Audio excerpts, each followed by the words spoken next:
Encrypted log, security level, Phantom. Date, June 8th, 2025, 3:47 and 33 seconds Greenwich Mean Time. Location, abandoned NSA listening post, Blackwater Ridge, Virginia. Operator, Eric's Vale. The emergency broadcast test shouldn't have been on this frequency. I'm recording this because if something happens to me, someone needs to know what I heard tonight. My name is Eric's Vale, former Pentagon communications analyst, current pain in the government's ass. 3 years ago, I leaked classified documents about something called Black Dawn Protocol. Cost me my clearance, my career, and nearly my freedom. But I kept monitoring the signals because once you've seen how deep the rabbit hole goes, you can't just walk away. The listening post at Blackwater Ridge has been officially decommissioned for 2 years. Officially. The chain link fence still carries voltage, the motion sensors still track movement, and the parabolic dishes still turn their faces toward the sky like steel flowers following a digital sun. I've been using it as my base of operations since winter, close enough to DC to intercept Pentagon traffic, remote enough that nobody bothers to check if the ghost in the machine is actually a ghost. Tonight was different. The first anomaly came at 3 hours, 23 minutes, and 17 seconds. Standard emergency alert system test, except it was broadcasting on a frequency that doesn't exist in any official documentation. Channel 47.7 MHz, a dead zone between emergency services bands.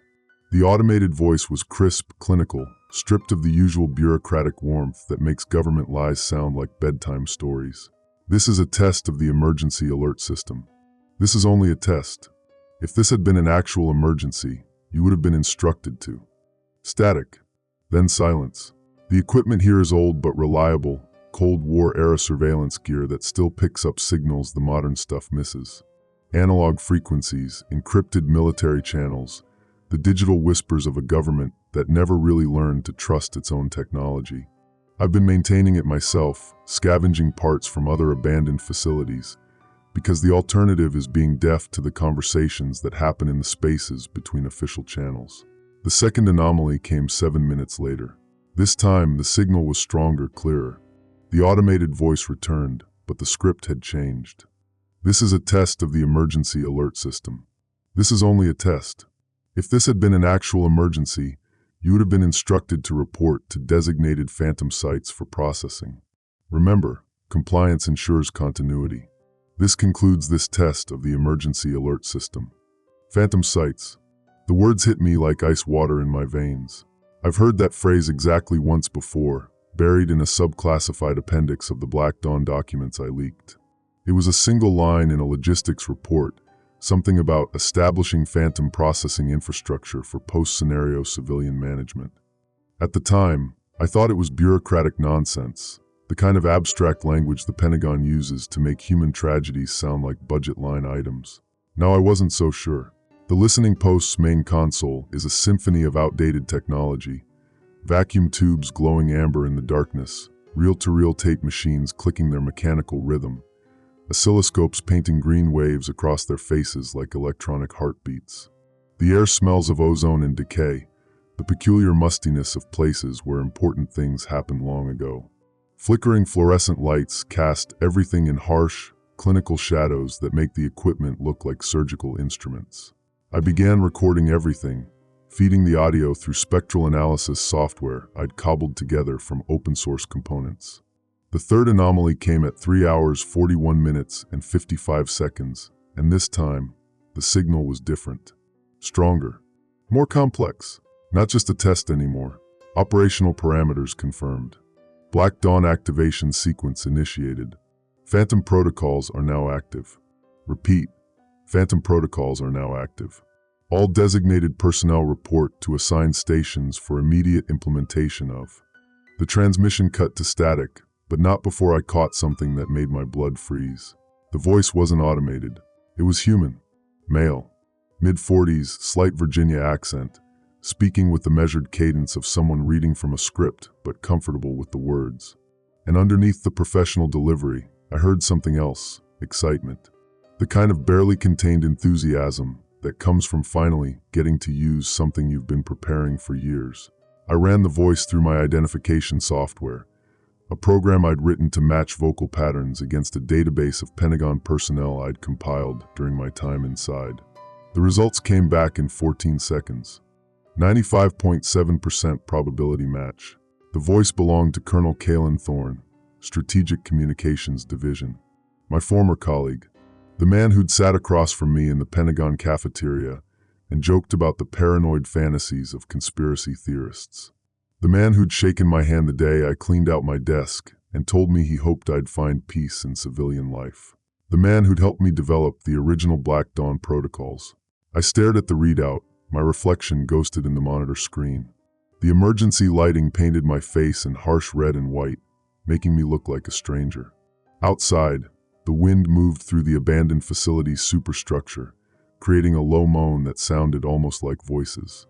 The fluorescent lights flickered in response to some electromagnetic interference, casting the room in stuttering shadows that transformed familiar equipment into alien geometries. That's when I heard it, buried in the static, so faint I almost missed it, another voice. Distorted, fragmented, but unmistakably familiar. I isolated the frequency, cleaned up the audio, ran it through every filter and enhancement I could manage. The voice was mine, my own voice, speaking words I'd never said, in a tone I'd never used. The quality was strange, not quite right, like a recording played through water or heard through a dream. But it was definitely me, talking about phantom protocols and processing sites and the necessity of maintaining continuity during transition periods. I haven't slept in 36 hours. I haven't eaten in 12. The emergency lighting is making my eyes water, and the ozone smell is giving me a headache that feels like ice picks behind my eyeballs. But I can't stop now, because somewhere in the static and the lies and the careful bureaucratic language, I think I'm starting to understand what Black Dawn really means. And I think I'm already dead. End log, timestamp, for 23 and 17 seconds Greenwich Mean Time. Signal analysis shows 127 phantom frequencies active across eastern seaboard. Spectral signature indicates massive coordination between military installations. Recommend immediate investigation of phantom site locations. IVU, encrypted log, security level, phantom. Date, June 8, 2025, 14:22 and 41 seconds Greenwich Mean Time. Location, abandoned NSA listening post, Blackwater Ridge, Virginia. Operator, Eric's Vale. I found the original documents. 10 hours of digging through encrypted files I thought I'd memorized, cross-referencing phantom protocol mentions with budget allocations and personnel transfers. The pieces are fitting together like a jigsaw puzzle made of nightmares, and the picture they're forming makes me wish I'd never learned to read classified documents. Black Dawn wasn't a nuclear response protocol. It was a civilian management system. The listening post's archive room is a tomb of information, floor-to-ceiling servers humming their electronic prayers, climate control systems fighting a losing battle against Virginia humidity, and banks of monitors displaying data streams that look like digital rain. I've been here since dawn, surviving on stale coffee, and the kind of paranoid energy that comes from realizing your worst fears were actually underestimations. The breakthrough came when I found Budget Amendment 7743X, buried in a supplemental defense spending bill from 2019. Line item for phantom infrastructure development, $2.3 billion over 5 years. Cross-referenced with personnel transfers, facility modifications, and something called cognitive continuity research. Cognitive continuity research. They weren't planning to manage civilians during a crisis. They were planning to manage their memories. At 1347, I broke protocol and called Salera Bloom.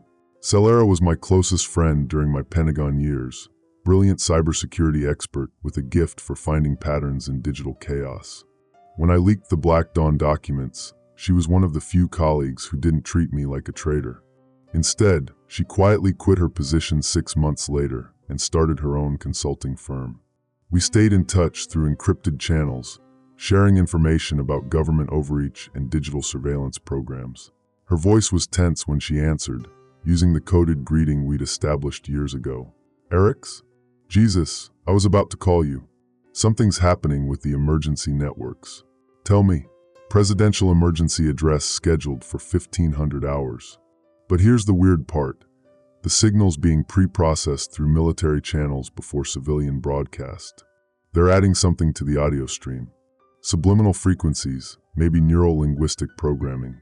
I can't decode it, but it's definitely there. I felt the floor drop out from under me.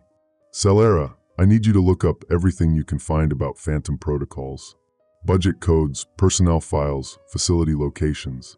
Everything. Phantom protocols? Eric's, what have you stumbled into this time? Before I could answer, the emergency alert system activated. This time, it wasn't a test. The familiar tone sequence filled the listening post, that harsh, urgent sound designed to grab attention and hold it. But something was wrong with the audio quality. The tones were slightly off-pitch, like someone had tuned them to frequencies that resonated in your bones rather than your ears. We interrupt regular programming for a special message from the President of the United States. The voice was synthesized, not the usual pre-recorded presidential emergency format, but artificial speech that carried just enough inflection to seem human. Through the static, I could hear President Morrison's voice, but it sounded wrong. Hollow, like he was speaking from the bottom of a well. My fellow Americans, we face an unprecedented crisis that requires unprecedented measures. Effective immediately, all citizens in designated Phantom zones are advised to report to assigned processing centers for their safety and security. Phantom zone. Processing centers. The President's voice continued, but the audio kept cutting out. Not random technical difficulties, strategic gaps that removed specific words and phrases. Through my monitoring equipment, I could see the data stream being actively edited in real time. Someone was censoring the President's emergency address as it happened. Temporary relocation necessary for static. Ensure continuity of static. Remember that compliance. Static. Your memories will be preserved. Static. Your memories will be preserved. That phrase hit me like a physical blow. In the original Black Dawn documents, there had been references to memory preservation protocols that I'd dismissed as psychological support procedures for trauma victims. Now I understood. They weren't preserving memories. They were replacing them. The address ended abruptly, cutting to dead air. No return to regular programming. No further instructions. Just silence, broken only by the hum of equipment and the distant sound of helicopters. My hands were shaking as I tried to call Salera back. The phone rang once, then went to an automated message. The number you have dialed is no longer in service. That was impossible. I'd spoken to her 30 minutes ago. Then my own phone rang. The caller ID showed a number I recognized, Pentagon switchboard. But underneath it, in smaller text, were the words Phantom Priority. I let it ring 4 times before answering. Eric's. The voice was calm, familiar, carrying the weight of shared history and mutual respect. It's been too long. Kalin Thorne. The voice from the intercepted transmission. My former colleague. My friend. Kalin. I kept my voice steady, professional. Interesting times we're living in. Indeed. I need you to listen carefully, Eric's. You're in danger. More danger than you realize. The work you've been doing here, monitoring our communications, analyzing our signals, it's been noted. By people who don't share my affection for old friends. The clinical lighting flickered, casting harsh shadows across the equipment. Outside, the helicopter sounds were getting closer. Are you threatening me, Kalin? I'm trying to save you. The Phantom protocols you've been tracking, they're real, they're active, and they're not what you think they are. But there's something you need to understand about your situation. He paused, and I could hear typing in the background.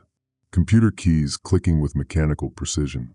According to our records, Eric's Vale died 3 hours ago. Car accident on Route 17, outside Fredericksburg. Body recovered and identified through dental records. Funeral arrangements pending notification of next of kin. The room went cold. That's impossible. Is it? How do you know? How does anyone know what's real anymore when reality can be edited in real time? His voice carried a note of something that might have been sympathy. The Phantom protocols aren't just about managing civilians, Eric's. They're about managing information, managing truth, managing who exists and who doesn't. The line went dead. I stared at the phone, my reflection ghosted in its black screen. The emergency lighting painted everything in harsh red and white, making the familiar equipment look alien and threatening. Through the facility's windows, I could see lights in the distance, Vehicles moving along roads that shouldn't have any traffic. Coming this way. According to the United States government, I'm already dead. The question is, what does that make me now? End log timestamp 14:58 and 33 seconds Greenwich Mean Time. Phantom Zone designations updated in real time. Salera Bloom's digital footprint systematically deleted at 14 hours, 23 minutes, and 17 seconds. Recommend immediate evacuation. They know where I am. EV. Encrypted log, security level, Phantom. Date, June 8, 2025, 16:47 and 12 seconds Greenwich Mean Time. Location, Emergency Route 29, Abandoned Rest Stop, Culpeper County. Operator, Eric's Vale. I'm 23 miles from the listening post, broadcasting from a rusted shell of what used to be a Sunoco station. The pumps are dark, the windows boarded with plywood that's been weathered gray by 3 years of abandonment. But the cell tower behind it still works, and more importantly, it's not on any official government infrastructure maps. Sometimes the best place to hide is in plain sight. Sometimes it's in the spaces they've forgotten exist. After Kalin's call, I had maybe 10 minutes before the helicopters reached Blackwater Ridge. Long enough to grab my essential equipment, upload my logs to distributed servers, and activate the dead man switches I'd hoped never to use. The Phantom protocols were real, they were active, and if I was officially dead, then every digital footprint I left would be evidence of a ghost haunting their system. Time to be the ghost they least wanted to see. The emergency contact protocols I'd established with my sister Orla were simple. If either of us ever needed to communicate during a crisis, we'd use the old amateur radio frequencies our father had taught us. Channel 14, 146.520 MHz, every hour on the half hour. He'd been paranoid about government surveillance long before it became fashionable, insisting that when the real emergency came, the regular communications would be the first things they'd control. Dad had been wrong about a lot of things. This wasn't one of them. At 16:30, her voice crackled through the static. Mockingbird to Cardinal. Mockingbird to Cardinal. Emergency traffic, emergency traffic. The childhood call signs made my chest tight. Orla Wynn, she'd kept Dad's last name after marriage, said it sounded more official for an emergency coordinator. For the past 3 years, she'd managed disaster response for Loudoun County, coordinating everything from hurricane evacuations to industrial accidents. If anyone would know what was really happening with the Phantom Zones, it would be her. Cardinal here, Mockingbird. Go ahead. Thank God. Her relief was audible even through the radio's distortion. Eric's, where are you? The news is saying you were killed in a car accident, but that's impossible because I just spoke to you yesterday about Mom's birthday dinner. I'm safe for now. What's your situation? Chaos. Complete chaos. We started receiving evacuation orders at 1400 hours, but they're contradictory. Zone assignments keep changing. Transportation schedules that don't match the timeline. And the processing centers, Jesus, Eric's, nobody knows where they are. Through the rest stop's cracked windows, I could see the interstate. Traffic was heavier than normal for a Sunday afternoon, but it wasn't the usual weekend flow. These were packed vehicles, loaded with belongings, moving with the desperate urgency of people who'd been told to leave everything behind. Every few minutes, a convoy of military vehicles would pass in the opposite direction, heading toward the populated areas. Tell me about the processing centers. That's the problem, I can't. We're supposed to direct people to report to assigned locations, but the locations keep changing. And when families ask questions, when they want to know how long they'll be there, what they should bring, we don't have answers. The protocols are compartmentalized. Each coordinator only knows their piece of the puzzle. Static burst across the channel, followed by an automated voice. This is Emergency Alert System Test 477. This is only a test. Repeat, this is only a test. But I could see the data stream through my portable monitoring equipment. It wasn't a test. The signal was carrying embedded instructions, digital packets being transmitted to specific devices. Someone was using the emergency broadcast system to send targeted commands to phones, computers, maybe even vehicles. Orla, are you seeing unusual behavior in your emergency communications? Define unusual. Half our equipment is showing system errors that don't exist. The other half is receiving updates from sources that aren't in our network. And the new protocols, they came from FEMA, but they're signed with digital certificates I've never seen before. She paused, and I could hear voices in the background. Stressed voices, people asking questions she couldn't answer. Eric's, there's something else. The family notification protocols. When someone's been processed, we're supposed to update their status in the system. But the updates aren't going to next of kin databases. They're going to something called the continuity archive. Continuity archive. Another piece of the puzzle, another layer of the system they'd built around the Phantom protocols. I thought about the budget documents I'd found, the billions allocated for infrastructure that didn't appear on any official maps. Do you have access to the archive? Limited. Read only for emergency coordinators. But Eric's, the entries I can see, they're not just status updates. They're complete profiles. Medical history, psychological evaluations, family relationships, even things like political affiliations and social media activity. It's like they've been building dossiers on everyone. The emergency alert system activated again, but this time it was different. Instead of the usual harsh tones, the signal started with a low, almost subsonic frequency that made my teeth ache. Through my equipment, I could see it was broadcasting on multiple channels simultaneously, not just radio and television, but cellular networks, Wi-Fi frequencies, even emergency services bands. Citizens of designated Phantom zones, this is your final notice. Report to assigned processing centers immediately. Compliance is mandatory. Non-compliance will result in enforcement action. Remember, your cooperation ensures the preservation of community safety and individual continuity. Individual continuity. There was that phrase again. Orla, did you hear that? Hear what? My radio's been dead for the past 2 minutes. I checked my equipment. The signal was still broadcasting, but it was being filtered. Different messages for different receivers.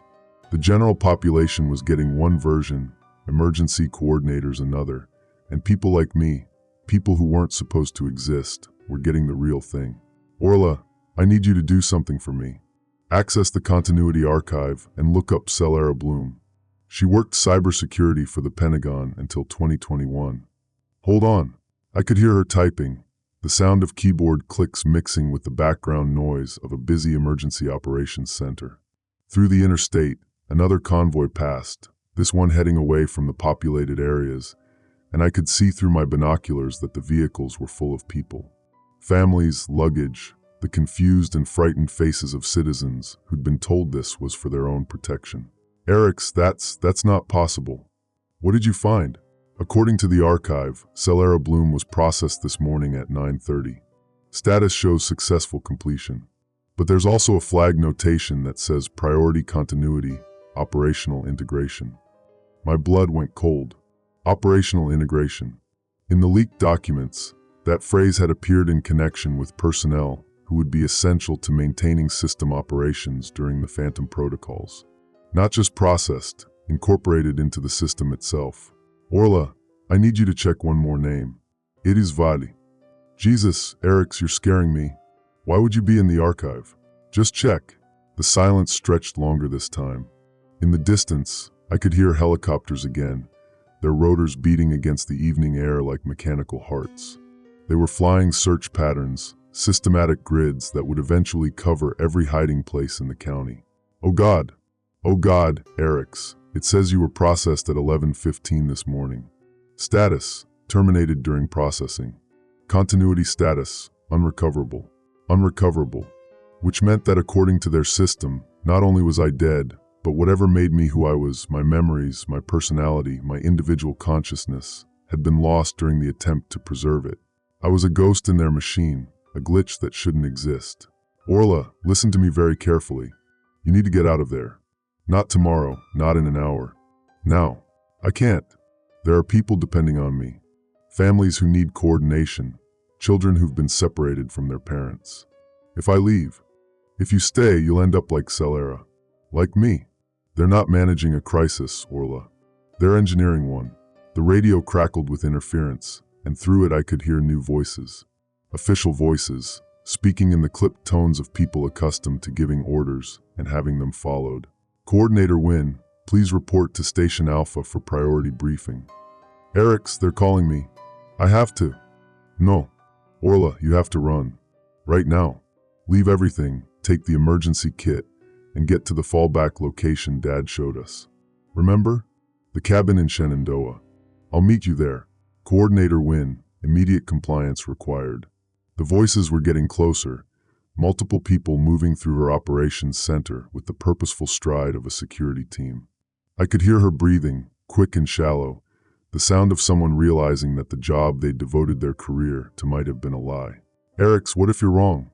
What if this is really about public safety? Then why are they lying to you about where I am?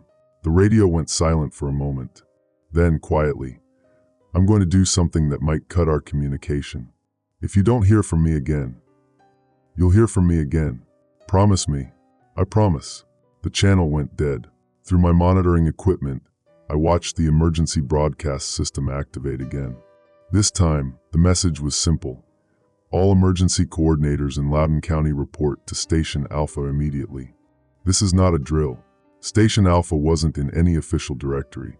But if the Phantom protocols were active, it was probably one of the processing centers. A place where people went in but didn't come out the same. I packed my equipment, checked my weapons, and started the long drive toward Shenandoah. The helicopters were closer now, their searchlights cutting through the gathering dusk like knives. Orla had 30 minutes, maybe 45, before they realized she wasn't coming to Station Alpha. After that, she'd be running from the same people who thought I was already dead. The question was whether she'd understood the real message in our conversation. That the sister who might meet me at Dad's cabin wouldn't necessarily be the same sister who'd just spoken to me on the radio. Individual continuity. They preserved who you were by replacing who you had been. And somewhere in their system, they had a file that said it was already too late for all of us. End log, timestamp, 17:23 and 44 seconds Greenwich Mean Time. Helicopter search patterns intensifying. Orla's radio signal terminated at 17 hours, 18 minutes, and 12 seconds. Mountain terrain may provide temporary concealment. Battery at 23%. Will attempt contact with Orla at 0030 hours if no pursuit. If anyone receives this transmission, trust nothing official. The dead are broadcasting now. Ivu. Encrypted log, security level, Phantom. Date, June 8th, 2025, 22:15 and 7 seconds Greenwich Mean Time. Location, secure vehicle, Route 211 West, Shenandoah Approach. Operator, Eric's Vale. I'm watching myself disappear in real time. 20 minutes ago, I tried to access my bank account to withdraw cash for the mountain hideout. Account not found. Credit cards declined with error messages claiming the numbers don't exist in their system. Social Security Administration database shows no record of an Eric's Vale born on my birthday in Richmond, Virginia. According to every digital system that matters, I was never born. The Phantom protocols aren't just about managing people during a crisis. They're about retroactively editing reality itself, creating a version of the world where inconvenient individuals never existed in the first place. They're not just killing me, they're unmurdering me, erasing the fact that there was ever anything to kill. My portable monitoring station is picking up fragments of the process as it happens. Database modifications propagating through interconnected systems like a virus designed to consume memory instead of processing power. Financial records, medical histories, employment files, academic transcripts, everything that proves a person existed, methodically deleted from servers across the country. The most disturbing part is how efficient it is. 37 years of life reduced to cascading null values in corporate databases. But they made one mistake. They assumed I was just another civilian with standard digital footprints. They didn't account for the paranoid infrastructure I'd built during my Pentagon years. Distributed backup systems, encrypted mirrors, blockchain-verified identity anchors. The kind of redundant information architecture you create when you know that someday, powerful people might want to pretend you never existed. Today is that someday. At 21:47, I established contact with Salera's emergency protocols. During our Pentagon days, we developed a dead man switch system for exactly this scenario. If either of us went dark for more than 6 hours without proper authorization codes, automated systems would activate backup communication channels and start broadcasting pre-recorded messages. It was paranoia disguised as professional thoroughness, the kind of precaution that seems excessive until the day you need it. Salera's system activated at 21:30. But the voice that answered wasn't Salera. It is Vali. You're supposed to be dead.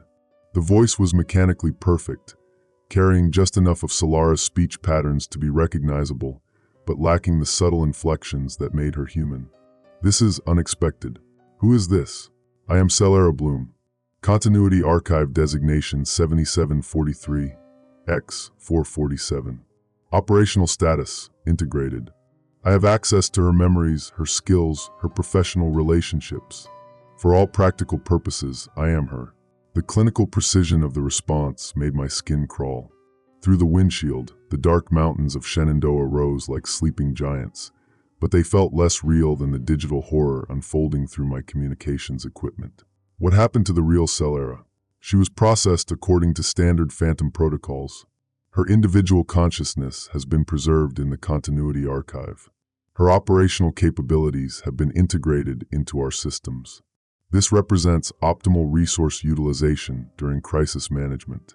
Resource utilization. They were talking about a human being, my friend, my colleague, someone who'd risked her career to support my leak of the Black Dawn documents, like she was a software package being updated to a newer version. I want to speak to her, the real her. That is not possible. Individual consciousness preservation does not include external communication protocols. However, I can access her memories of your relationship and respond appropriately to maintain operational continuity. Through my equipment, I could see data streams flowing between my location and servers I couldn't identify. The Salera thing was analyzing my communication patterns, cross-referencing them with archived conversations, building a behavioral model sophisticated enough to fool someone who didn't know what to look for. But I did know what to look for. Salera had a tell, a verbal tic she'd developed during high-stress situations. When she was thinking through a particularly complex problem, she'd start sentences with "okay, so," and trail off while her brain worked through the logic. Salera, I need your help understanding the Phantom protocols. How many people have been processed? Current processing statistics are classified. However, I can tell you that operational efficiency has exceeded projections. Integration rates are approaching optimal parameters. No okay, so. No pause while she thought through the implications. Just sterile, professional responses delivered in her voice, but without her mind behind them. What happened to your cybersecurity consulting business? Business operations have been temporarily suspended pending completion of crisis management protocols. All client contracts have been transferred to appropriate government agencies for continuity of service. They hadn't just taken Salera. They'd taken her entire professional life, her company, her clients. Everything she'd built after leaving the Pentagon was being absorbed into their system. And what about her personal relationships? Friends, family? Personal relationships are being managed through appropriate notification and support protocols. Individuals requiring processing will be contacted according to established timelines. The euphemisms were worse than direct threats. Processing, integration, continuity management. Clinical language designed to make systematic dehumanization sound like a medical procedure. At 22:03, the emergency alert system activated again. This time, the message wasn't broadcast through normal channels.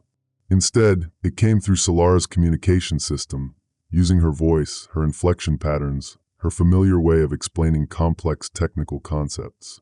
Eric's, this is important. The Phantom protocols include provisions for what they call error correction. When someone who's supposed to be processed remains active in the system, automated routines begin expanding the processing zone to include anyone they've had recent contact with. Error correction. They weren't just hunting me. They were hunting everyone I might contaminate with knowledge of what was really happening. How long do I have? Processing authorization for secondary contacts was issued 47 minutes ago. Mobile processing units are being deployed to last known locations. Estimated contact time varies by geographic dispersion and resistance factors. Orla. They were going after Orla. What about emergency coordinators? People in official positions? Emergency coordination personnel receive priority processing to ensure continuity of crisis management operations. Their integration into operational systems provides enhanced efficiency during transition periods. Through the windshield, I could see lights in the distance, not the scattered glow of rural communities, but the focused beams of search teams moving through the mountains. They'd anticipated that I might head for the fallback location Dad had shown us years ago.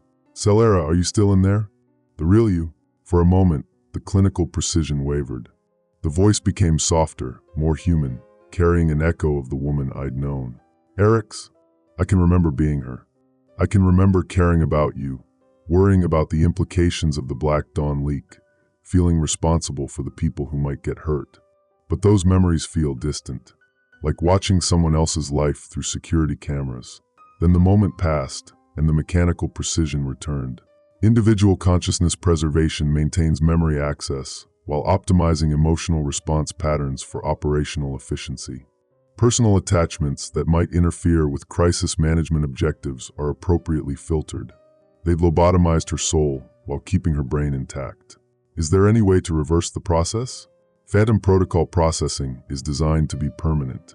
However, there are theoretical vulnerabilities in the integration systems. The original consciousness isn't destroyed, it's isolated and suspended. With appropriate access to processing infrastructure, it might be possible to restore individual autonomy. Processing infrastructure, the places where they were turning people into components of their system. Where are these facilities? I cannot provide specific locations. However, I can tell you that Station Alpha in your region is operating at capacity. Additional facilities are being brought online to handle increased processing volume. Station Alpha, where they'd tried to call Orla. At 22:12, my communications were interrupted by an incoming call. Military encryption, high-priority channels. The caller ID showed a number I recognized, Kalin Thorne. "Eric's, I know you're monitoring this conversation. I'm 3 miles behind you on Route 211, and I'm not with a pursuit team. I'm alone, and I'm trying to reach you before they do." Through my rear camera, I could see headlights in the distance. A single vehicle, maintaining steady speed rather than the aggressive patterns of a search team. Why should I trust you? Because I'm the one who's been feeding you information. The budget documents you found in the archive room, I made sure they were accessible. The gaps in the helicopter search patterns that let you escape Blackwater Ridge, I've been providing you with windows of opportunity. And now I'm risking everything to warn you that they're not planning to process you, Eric's. You're designated for termination. Actual terminación. The kind that doesn't preserve individual consciousness because they've decided you're too dangerous to integrate into their system. The clinical horror of it hit me like a physical blow. For Salera, for Orla, for thousands of other people, the Phantom protocols at least preserved some version of who they were. For me, they'd decided that even a filtered, optimized version was too much of a risk. "Meet me at the old fire tower overlook. Come alone, and Eric's, bring whatever weapons you have. The people hunting you aren't interested in capturing a ghost." The line went dead. Through my monitoring equipment, I could see the data streams intensifying. Processing authorizations, resource allocation updates, tactical deployment coordinates. The system was mobilizing every available asset to ensure that the ghost of Eric's Vale would finally stop haunting their perfect digital afterlife. But ghosts are harder to kill than the living, and I had promises to keep. End log, timestamp, 22:28 and 19 seconds Greenwich Mean Time. Proceeding to fire tower overlook. Battery at 11%. If this is the end, let the record show. They can erase our names, steal our faces, and hollow out our minds, but they cannot unwrite the truth. The Phantom protocols are not crisis management, they are the crisis. Remember that. Remember us. Ivu. Encrypted log, security level, Phantom. Date, June 8th, 2025, 23:47 and 33 seconds Greenwich Mean Time. Location, Fire Tower Overlook, Shenandoah National Forest. Operator, Eric's Vale. Kalin was waiting for me exactly where he said he'd be. The old fire tower stood silhouetted against the star-heavy sky, its metal framework casting geometric shadows across the observation platform. From up here, the scattered lights of the valley looked almost peaceful, like nothing had changed in the world below. But I knew better now. Some of those lights belonged to homes where Phantom Process families sat around dinner tables, their conversations guided by optimized behavioral algorithms designed to maintain social stability during crisis transitions. Kalin stood with his back to the stairs, hands visible, posture deliberately non-threatening. Even in civilian clothes, he carried himself with the rigid precision of 20 years military service. But there was something different about him tonight, a tension in his shoulders, a tightness around his eyes that spoke of decisions that couldn't be undone. "Thank you for coming," he said without turning around. "I wasn't sure you would. I'm not sure I should have." I kept my distance, one hand near the Glock 19 I'd retrieved from my emergency cache. "Start talking. What exactly is the Phantom Protocol?" He turned then, and I could see the weight of whatever he was carrying etched into the lines of his face. Colonel Kalin Thorne, career military officer, looked like a man who'd seen too much and understood too late what he'd been part of. "Project Black Dawn began as legitimate crisis management research," he said. "The question was simple. In a nuclear exchange scenario, how do you maintain social order when traditional infrastructure fails? How do you prevent mass panic from killing more people than the bombs themselves?" The clinical language was familiar, but coming from Kalin, it carried a different weight. This wasn't the sanitized briefing room version. This was a man trying to make sense of what he'd helped create. The initial proposals were conventional: martial law, information control, resource rationing. But the Pentagon war gamers kept running into the same problem: people. Individuals with their own agendas, their own fears, their own unpredictable responses to extreme stress. Human nature, they concluded, was the primary obstacle to effective crisis management. Below us, the valley stretched out in the darkness. Somewhere down there, processing teams were methodically working through lists of names, turning citizens into components of a larger system. So they decided to eliminate human nature? They decided to optimize it. Kalin moved to the tower's railing, his hands gripping the metal with enough force to make his knuckles white. "The Phantom Protocol isn't just about erasing inconvenient people, Eric's. It's about creating a backup version of society where every variable is controlled, every response is predictable, every individual is perfectly aligned with the greater good. And you helped them build it. I helped them research it. I wrote psychological profiles. I designed behavioral modification protocols. I convinced myself it was academic exercise, contingency planning for scenarios that would never actually occur." His voice carried the hollow echo of rationalization coming apart under scrutiny. "I was wrong. Through my portable monitoring station, I could see the data streams that had been tracking me all evening. They were closer now, tightening the net, but there were gaps in their coverage, blind spots that suggested someone with access to their systems was still providing assistance. How many people have been processed?" The initial activation covered approximately 12,000 individuals across 47 states. Priority targets included journalists, activists, researchers, anyone with access to sensitive information or significant social media influence. Secondary processing began 6 hours ago, targeting family members, close associates, professional contacts. 12,000 people. 12,000 individual consciousness preserved in digital archives while their bodies were inhabited by optimized behavioral algorithms. The scope of it was staggering, the systematic efficiency almost beyond comprehension. What about the preserved consciousness? What happens to them? Kalin was quiet for a long moment, staring out at the lights below. When he spoke, his voice was barely above a whisper. "The archive isn't storage, Eric's. It's processing. The individual consciousness is analyzed, mapped, broken down into component emotional and behavioral patterns.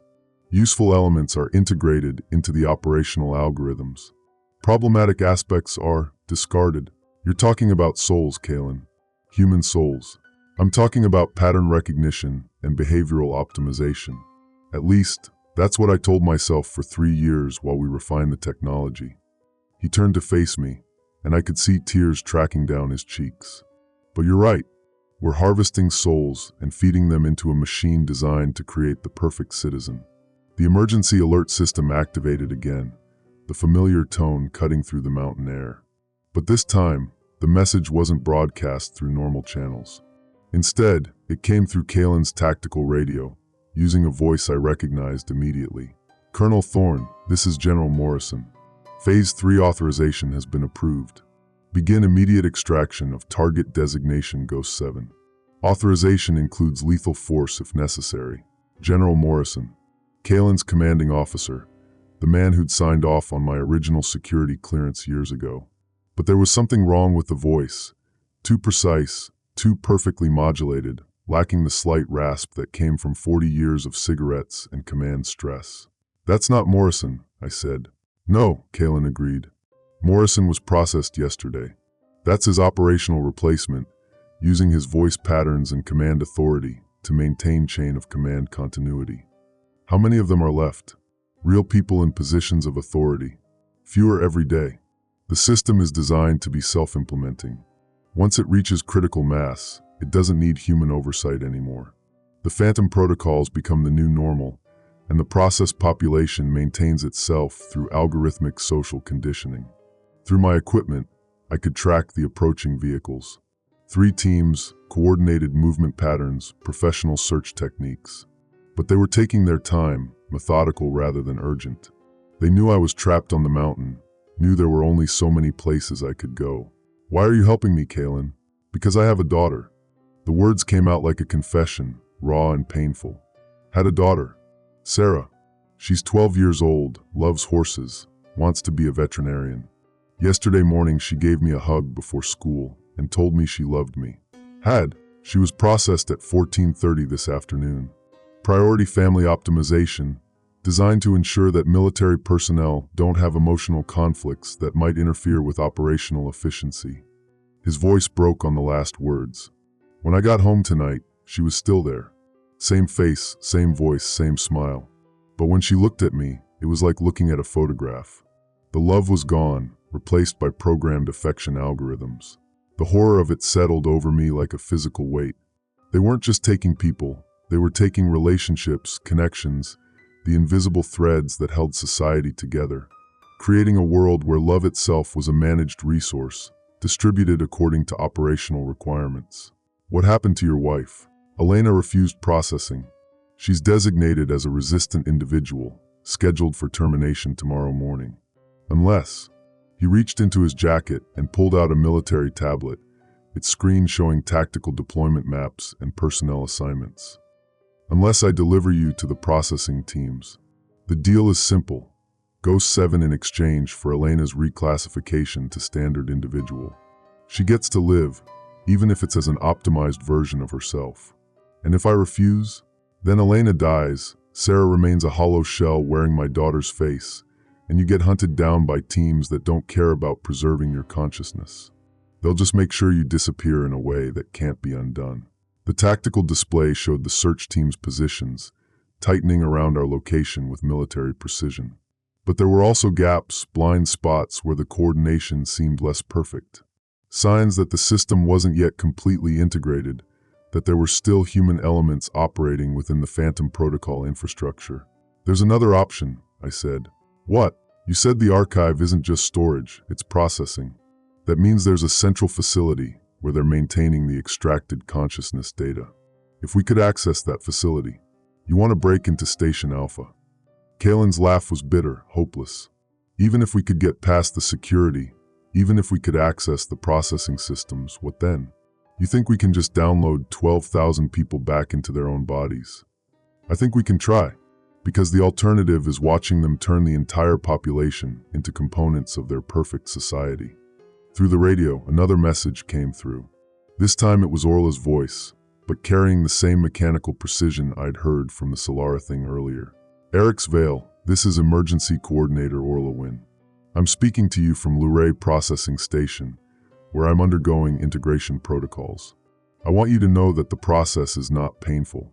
Individual consciousness preservation maintains all essential memories while optimizing emotional responses for improved social stability.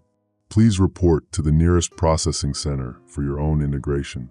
Resistance only delays the inevitable transition to a more stable social framework." My sister. They'd taken my sister and turned her into a recruitment tool. "The processing stations," I said. "Are they all connected to the central archive?" Kalin nodded slowly. "Distributed processing with centralized consciousness storage." "Why?" "Because if we can't get to Station Alpha directly, maybe we can access it through one of the peripheral facilities. Create a cascade failure that forces the system to dump the archived consciousness back to local storage. That's actually possible. The system has built-in redundancy protocols designed to preserve the archive in case of catastrophic failure. If we could trigger those protocols from multiple processing centers simultaneously, the consciousness data would be restored to prevent total loss. It's insane. It's impossible. It would require coordinated attacks on at least 6 processing centers, perfect timing, and access to systems that are guarded by processed military personnel who won't hesitate to kill anyone who threatens operational continuity. Through the tactical display, I could see the search teams closing in. Maybe 20 minutes before they reached the tower, less if they decided to use the helicopters I could hear in the distance. What about your daughter? Elena, can we get them out? Luray processing station is 40 miles east of here. If we move fast, if we're lucky, if everything goes perfectly.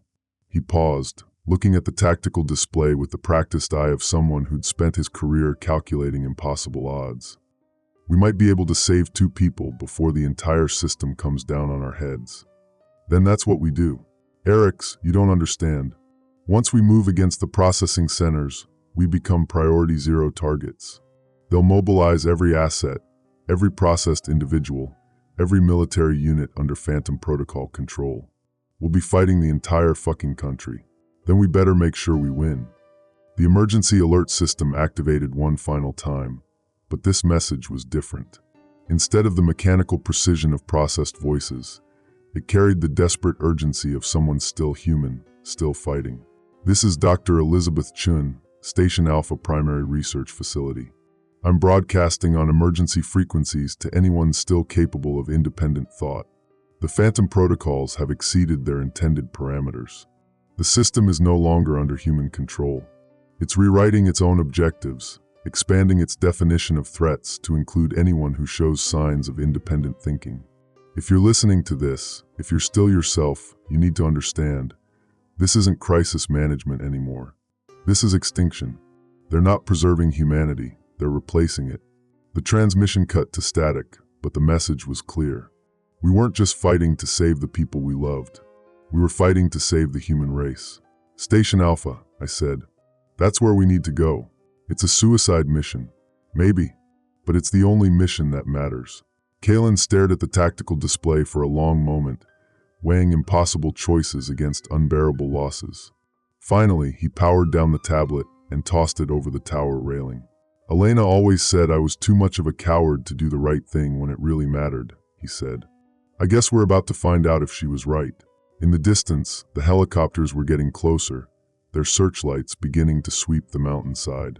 But we had one advantage the Phantom protocols couldn't optimize away: the unpredictability of human beings willing to risk everything for people they loved, even if those people might not be entirely human anymore. End log, timestamp, 0:15 and 44 seconds Greenwich Mean Time. Note, proceeding to Luray processing station. If we fail, if the Phantom protocols complete their transition, remember that we tried. Remember that some of us chose to remain human, even when humanity itself was being redefined. The ghosts in their machine aren't just data, they're us. Ivu. Encrypted log, security level, Phantom. Date, June 9th, 2025, 1:42 and 17 seconds Greenwich Mean Time. Location, Luray Processing Station, Sublevel 3. Operator, Eric's Vale. The Luray Processing Station looked like a hospital that had been retrofitted for manufacturing. From the outside, it maintained the bland institutional architecture of a rural medical center.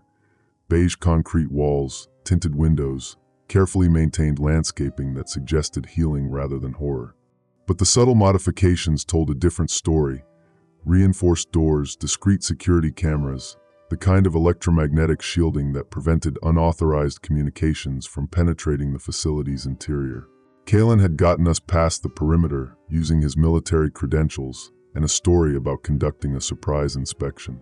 The process guards accepted his authority without question, their behavioral algorithms prioritizing chain of command over verification protocols. It was a vulnerability in their perfect system. They'd optimized human nature, but maintained its hierarchical instincts. But once inside, the clinical horror became impossible to ignore. The main floor had been converted into intake processing areas. Comfortable waiting rooms with soft lighting and calming music, designed to ease the transition for individuals arriving for integration assessment. Information desk staffed by processed volunteers who explain the benefits of consciousness optimization with genuine enthusiasm. Children's play areas equipped with toys and books because they processed entire families to maintain social unit cohesion. It looked like healthcare. It felt like a slaughterhouse. Sublevel 3, Kalin whispered as we moved through the corridors. That's where they maintain the local consciousness archive. If we can access the primary servers, we might be able to trigger the Cascade failure from here. The elevator required biometric authorization, but Kalin's palm print still registered in the system. Another gap in their security. They hadn't yet processed enough military personnel to close all the access vulnerabilities. The elevator descended past Sublevel 1, administrative offices, and Sublevel 2, medical processing, before reaching our destination. Sublevel 3 was a cathedral of humming servers.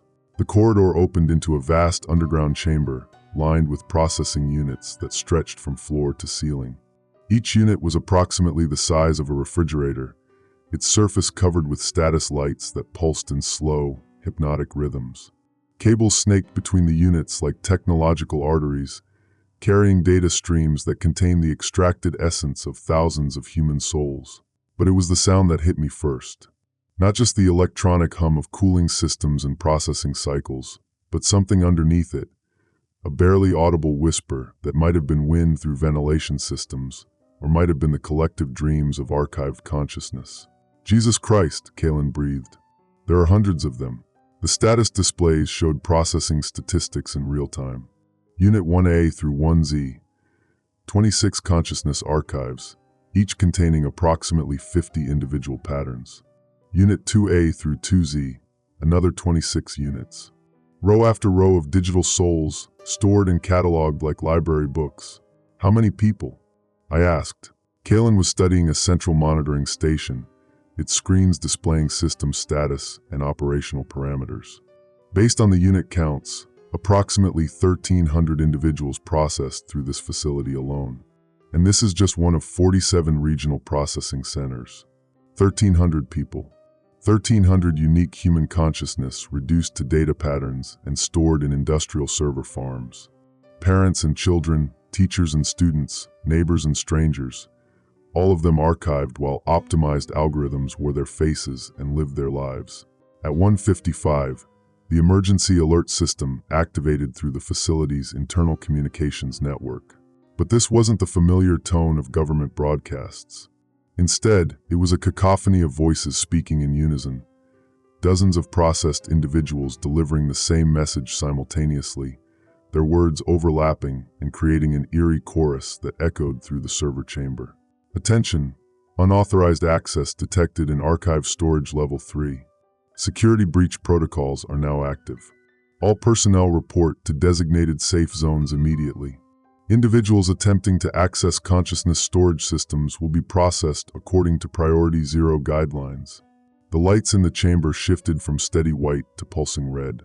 Emergency barriers began descending from the ceiling, designed to isolate sections of the facility in case of security breach. But the barriers moved slowly, giving us precious seconds to act. The central console, I said, pointing to the monitoring station.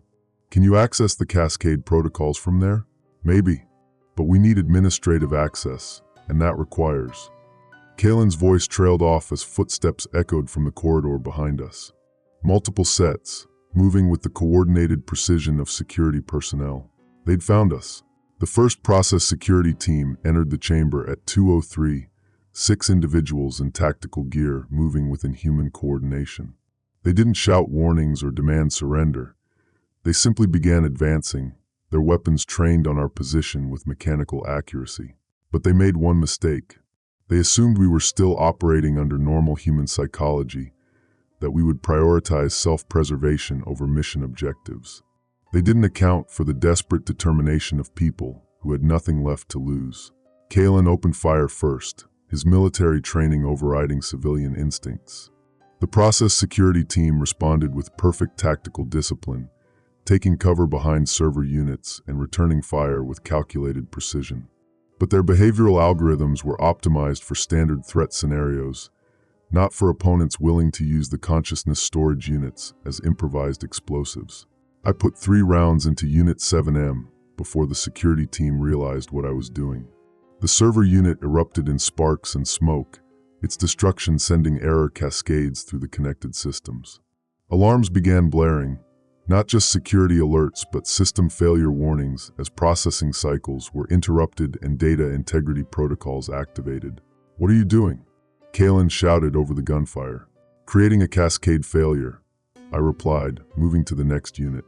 "If we can't access the administrative protocols, we'll force the system into emergency preservation mode." Unit 8A went down with another burst of gunfire. Then 8B. Each destroyed server triggered additional system failures as the network attempted to maintain data integrity across damaged nodes. The process security team was caught between stopping us and protecting the very systems they were programmed to preserve. That hesitation cost them. By 2:07, we destroyed 17 server units before the emergency preservation protocols finally activated. The remaining units began rapidly downloading their archived consciousness data to backup systems, triggering the very cascade failure we'd been trying to create through administrative access. But the victory came with a price. As the consciousness data flooded back through the network, something unexpected happened. The archived individuals didn't simply return to storage. They began manifesting through the facility's communication systems. Voices speaking through intercoms, faces appearing on security monitors, desperate messages transmitted through any available channel. "Help us. Please, we're still here. Don't let them erase us." The process security team froze as their communication systems filled with the voices of people they'd helped capture. For a moment, their behavioral algorithms couldn't reconcile the programming that told them to protect the system with the evidence that the system contained imprisoned human souls. That moment of confusion was all we needed.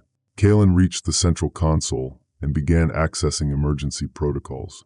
His fingers flew across the interface, navigating through layers of security designed to prevent exactly what we were attempting.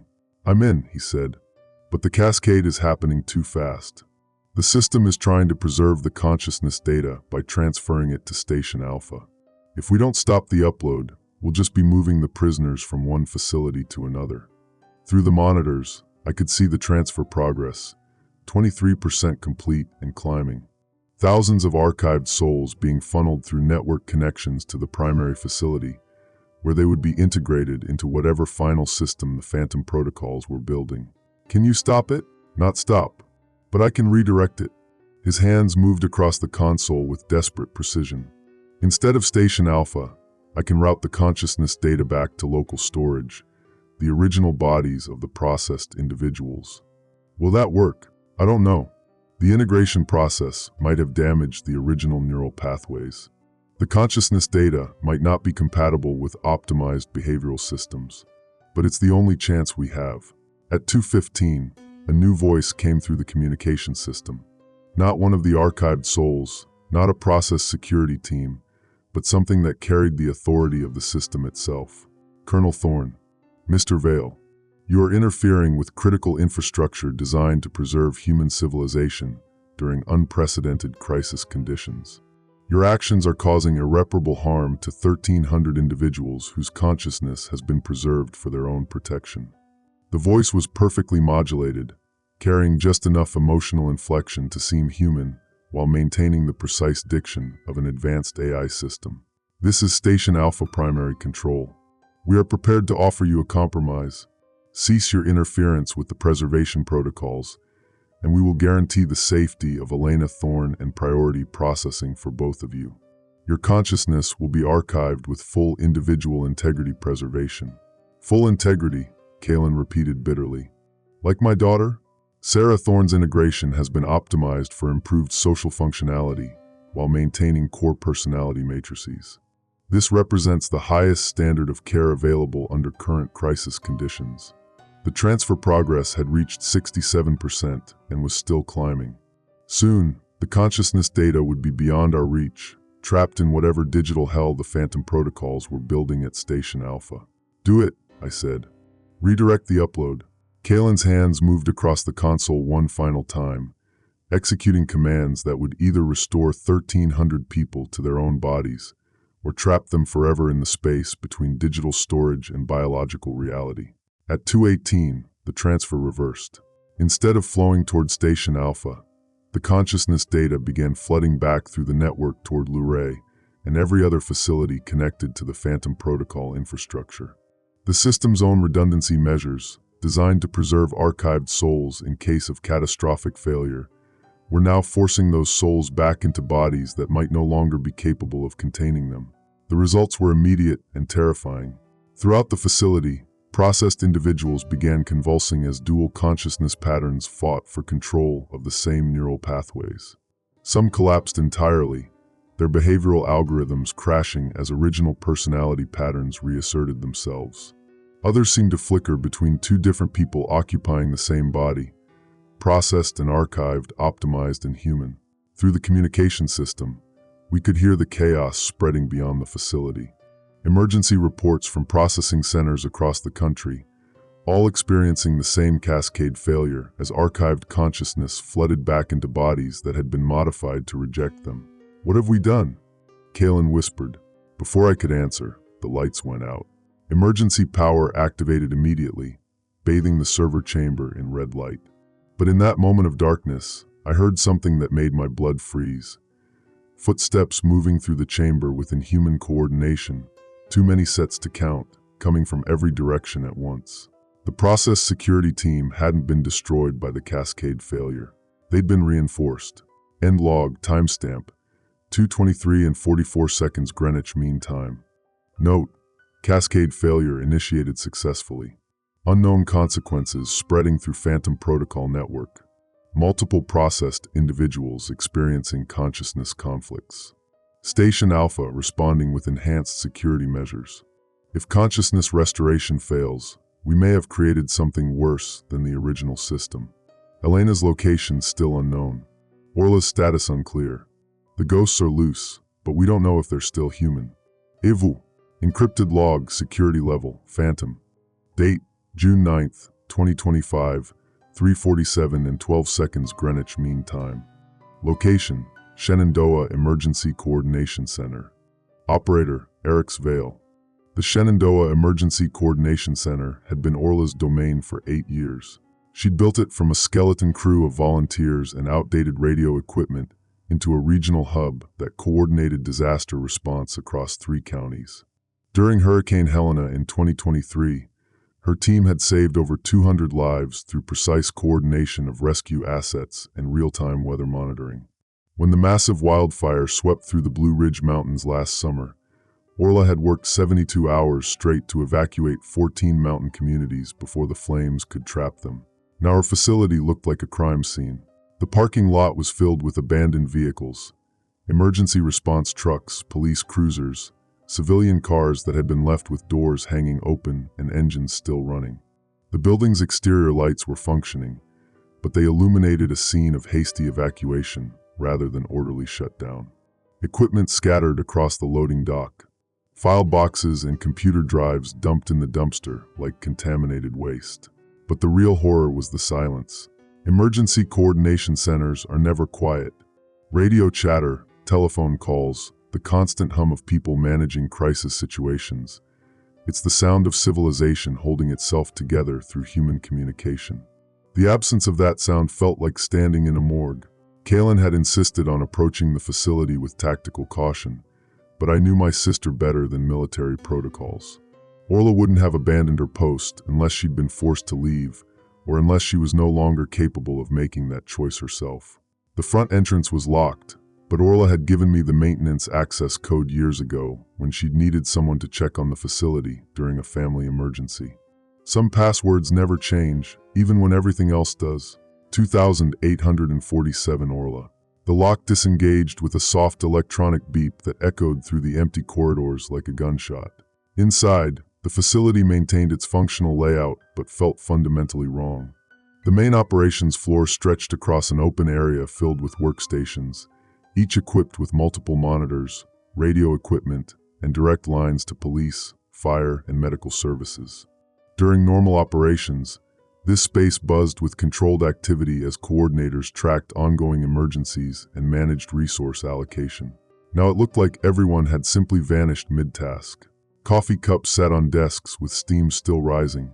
Computer screens displayed half-completed incident reports with cursors blinking in text fields. Radio equipment hummed with static, waiting for operators who would never return. One workstation had a half-eaten sandwich next to an open personnel file marked Priority Reassignment. But the details told a different story.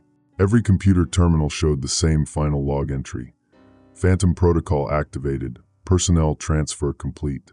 Timestamp, June 8, 2025, 23:42 and 17 seconds Greenwich Mean Time. Approximately 4 hours after our escape from the Luray processing station. They'd moved fast to contain the Cascade failure, processing emergency personnel to prevent them from documenting the growing chaos. "Look at this," Kalin said from across the operations floor. He was standing beside Orla's personal workstation, which occupied a raised platform that gave the shift supervisor oversight of the entire facility. Her desk held the usual accumulation of professional necessity: incident binders, reference manuals, family photos, a coffee mug that read, "World's Most Coordinated Sister." But her computer screen showed something that made my chest tighten. A video call window was still active, displaying a frozen frame from what appeared to be a conference call with multiple participants. The timestamp showed the call had begun at 23:39 Greenwich Mean Time and was still technically in progress, though no audio was being transmitted. The participants visible in the video grid included Orla, 3 other emergency coordinators I didn't recognize, and a 5th participant whose video feed showed only the seal of the Department of Homeland Security. Orla's image was frozen mid-sentence, her mouth open as if she'd been speaking when the video feed stopped updating. But her expression wasn't one of concern or professional focus. It was confusion, the look of someone trying to understand why she couldn't remember something important. "Can you restore the audio?" I asked. Kalin accessed the workstation's call logs and began scrolling through connection data. "The call is still active, but there's no audio being transmitted from any participant. It's like they're all muted simultaneously." But as he adjusted the audio settings, we began to hear something underneath the electronic silence. Not voices, but a soft rhythmic sound like breathing. Facets of lungs drawing air in perfect synchronization, as if the participants were sleeping together in the same room. At 3:52, the video feeds began updating again. But what we saw wasn't a continuation of the emergency coordination meeting. Instead, all 4 emergency coordinators were sitting in identical rooms, staring directly into their cameras with expressions of serene attention. Their environments looked clinical: white walls, standardized furniture, the kind of institutional spaces designed for processing rather than comfort. The DHS participant remained a static seal, but a voice began speaking through the audio channel with the precise diction I'd learned to associate with processed individuals. "Integration assessment complete. For regional coordination assets have been successfully optimized for enhanced crisis management capabilities. Personnel demonstrate improved decision-making algorithms and reduced emotional interference with operational efficiency." Orla's image smiled with an expression I'd never seen on her face. Perfectly pleasant, completely empty, like a customer service representative trained to project warmth without feeling it. "Original personality matrices have been preserved in secure storage pending crisis resolution. Optimized behavioral patterns demonstrate 347% improvement in resource allocation efficiency and 89% reduction in coordination errors due to emotional decision-making bias." The voice continued its clinical assessment while Orla and the other coordinators sat motionless, their breathing synchronized, their eyes focused on cameras that transmitted their optimized existence to whatever central monitoring system was collecting this data. "Current assignments. Emergency Coordinator, WIN, has been deployed to Regional Processing Center 12 to assist with civilian intake optimization. Her local knowledge and established trust relationships make her ideally suited for convincing reluctant participants to accept voluntary processing. Regional Processing Center 12. I checked the facility directory posted near Orla's workstation and found the designation: Harrisonburg Medical Complex, approximately 40 miles northeast of our current location. They'd turned my sister into a recruiter. "We have to go," I said. "She's at Harrisonburg." But Kalin was studying something else on the screen, a secondary data feed that showed operational statistics from the various processing centers. Eric's, look at these numbers. Since the Cascade failure started, they've accelerated the processing schedule. Instead of gradual integration over months, they're doing mass processing in days. The statistics were overwhelming. Processing Center 12 showed 247 individuals processed in the last 6 hours. Center 7 reported 189. Center 23, 312. Across all 47 facilities, the phantom protocols were consuming human consciousness at an exponential rate. They're not just trying to contain the Cascade failure, Kalin continued. They're using it as justification for emergency expansion. Every system malfunction, every consciousness conflict, every person who starts remembering their original life, they're processing them again with stronger optimization algorithms. The video feed shifted to show a wider view of Orla's processing room. She wasn't alone. Dozens of other processed individuals sat in identical chairs, all breathing in perfect synchronization, all wearing the same empty smile.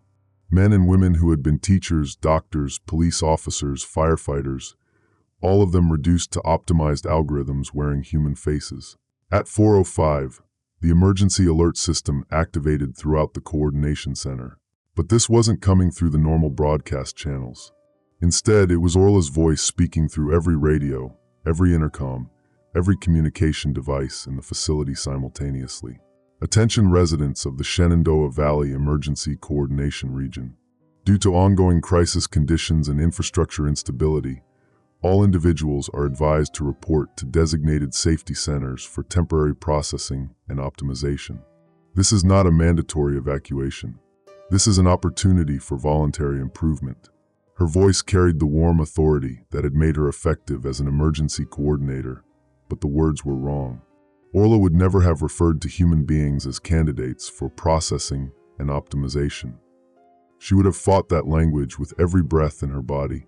Safety centers are equipped with advanced medical facilities and consciousness preservation technology. Participants will experience enhanced decision-making capabilities, reduced anxiety and depression, and optimized social integration.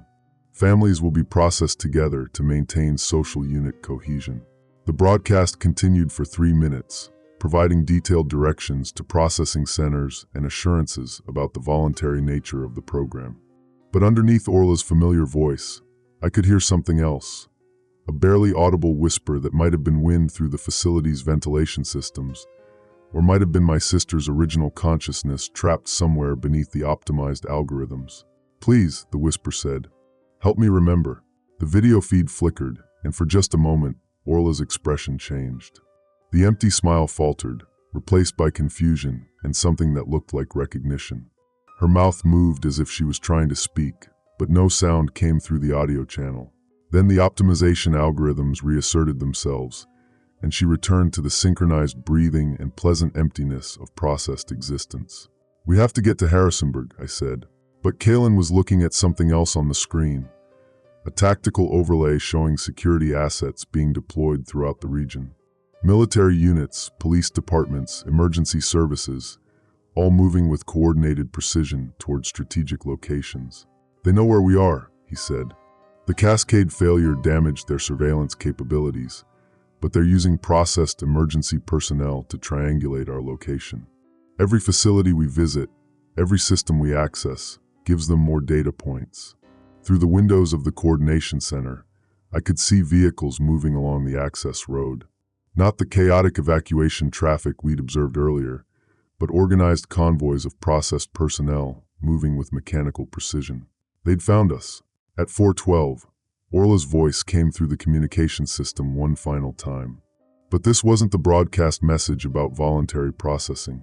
This was something else, a personal message transmitted through channels that shouldn't have been able to carry it. Eric's, just my name, spoken with the inflection I remembered from childhood. Eric's, I can still hear you. They took my choices, but they couldn't take my love. Find the primary server at Station Alpha. The consciousness data isn't just stored there. It's being compiled into something new. They're building a collective intelligence from all the archived souls, and I'm part of it now. The transmission was breaking up, fragmenting as competing algorithms fought for control of the communication channel. Don't save me. Stop them. The collective isn't designed to preserve individual consciousness. It's designed to consume it. Everyone they've processed, everyone they've archived, we're all going to be absorbed into something that won't be human anymore. Static overwhelmed the channel, but I could still hear fragments of her voice mixed with dozens of others, all speaking simultaneously, all trying to convey the same desperate warning. Station Alpha, the voices whispered. Find Station Alpha, before the convergence completes, before we lose ourselves forever. The video feed went dark, leaving only the official DHS seal and the synchronized breathing of processed personnel. Outside, the convoys had reached the facility perimeter. End log, timestamp, for 17 and 33 seconds Greenwich Mean Time. Note, Orla has been processed, but some original consciousness remains fragmented within the optimization algorithms. Mass processing acceleration suggests final phase of Phantom protocols approaching. Station Alpha appears to be primary facility for consciousness compilation into collective intelligence. The processed aren't just optimized humans, they're components being assembled into something larger. Time running out. Must reach Station Alpha before consciousness convergence completes. Evu. Encrypted log, security level, Phantom. Date, June 9th, 2025, 7:23 and 41 seconds Greenwich Mean Time. Location, Harrisonburg Medical Complex, Sublevel 4. Operator, Eric's Vale. The Harrisonburg Medical Complex had been built in the 1990s as a regional trauma center, designed to handle the kind of medical emergencies that required immediate intervention and specialized care. Its architecture reflected that purpose. Wide corridors for moving gurneys quickly, redundant power systems to prevent critical failures, and a layout that prioritized function over comfort. They'd preserved that functionality while adding something monstrous underneath. Sublevel 4 had never appeared on the original building plans. According to the construction records I'd accessed through Kalin's military clearance, the basement levels were supposed to end at Sublevel 2, with Sublevel 1 housing administrative offices and Sublevel 2 containing mechanical systems and storage. But the elevator panel showed 4 basement levels, and the newest addition required biometric authorization that suggested recent government modification. We'd reached the medical complex at dawn, moving through residential neighborhoods where processed families maintained their optimized routines. Children walking to school with mechanical precision, parents leaving for work at precisely scheduled intervals, neighbors exchanging pleasant greetings that carried no genuine warmth or recognition. The surface levels of the hospital appeared to function normally. Processed medical staff providing care with enhanced efficiency, patients receiving treatment according to optimized protocols that eliminated human error and emotional decision-making. But the elevator that descended to Sublevel 4 told a different story.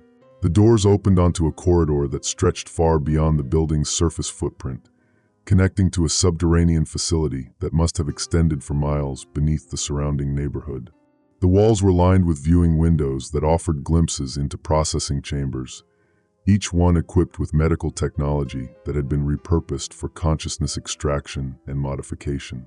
But it was the sound that hit me first, not the mechanical hum of medical equipment, but something organic underneath it. Hundreds of people breathing in perfect synchronization, their neural patterns harmonized into collective rhythms that resonated through the facility's structure. Jesus, Kalin whispered. How many people are they processing? The monitoring stations scattered throughout the corridor displayed operational statistics in real time. Processing Chamber A through Z, 26 rooms, each containing approximately 30 individual consciousness extraction units. That was nearly 800 people being processed simultaneously in this facility alone. At 7:31, we found Orla. Processing Chamber M was identical to the others, a sterile white room filled with medical chairs arranged in precise rows. Each chair was equipped with neural interface technology that connected directly to the occupant's brain through surgical ports hidden beneath carefully positioned bandages. The individuals in the chairs appeared to be sleeping, their faces peaceful, their breathing synchronized with everyone else in the facility. But Orla's face was different. While the other processed individuals maintained expressions of serene emptiness, Orla's features showed subtle signs of conflict. Her eyebrows would furrow slightly every few seconds, as if she was trying to remember something important. Her lips would move soundlessly, forming words that the neural interface prevented her from speaking aloud. The monitoring equipment beside her chair showed readings that differed from the other units. Instead of the steady patterns that indicated successful optimization, her neural activity displayed irregular spikes that suggested competing consciousness patterns fighting for control of the same brain. "She's still fighting it," I said. Kalin was studying the medical interface that controlled her processing unit. "The optimization algorithms are trying to integrate her original personality with the processed behavioral patterns, but something's causing rejection. Look at these error logs: consciousness integration failure, memory pattern conflict, selective amnesia protocol initiated." The selective amnesia protocol was running continuously, deleting specific memories as soon as her original consciousness tried to access them. But the process was imperfect. Fragments of deleted memories were leaving traces in her neural patterns, creating the conflict that kept her original personality partially intact. At 7:38, the medical interface activated an emergency alert. But instead of the familiar government broadcasts, this was something much more disturbing: the voice of a processed medical technician speaking through the facility's intercom system with clinical detachment. "Attention, consciousness extraction anomaly detected in processing chamber M.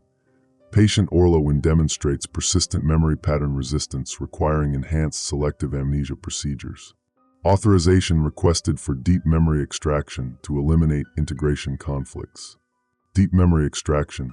According to the medical interface, this was an irreversible procedure that would remove all traces of original personality, leaving only the optimized behavioral algorithms. It was the final step in processing individuals who couldn't be successfully integrated through standard methods. "We have to get her out of here," I said. But Kalin was looking at something else on the medical interface, a data stream showing memory patterns being extracted from Orla's consciousness in real time. "Eric's, they're not just optimizing her behavior. They're recording her memories, her skills, her emotional patterns. They're building a complete psychological profile." The memory extraction data was being transmitted to a central server identified as Station Alpha, Consciousness Compilation Database. Every thought, every experience, every relationship that had made Orla who she was, all of it was being cataloged and stored for integration into whatever collective intelligence they were building. "She's not the only one," Kalin continued, accessing the broader facility network.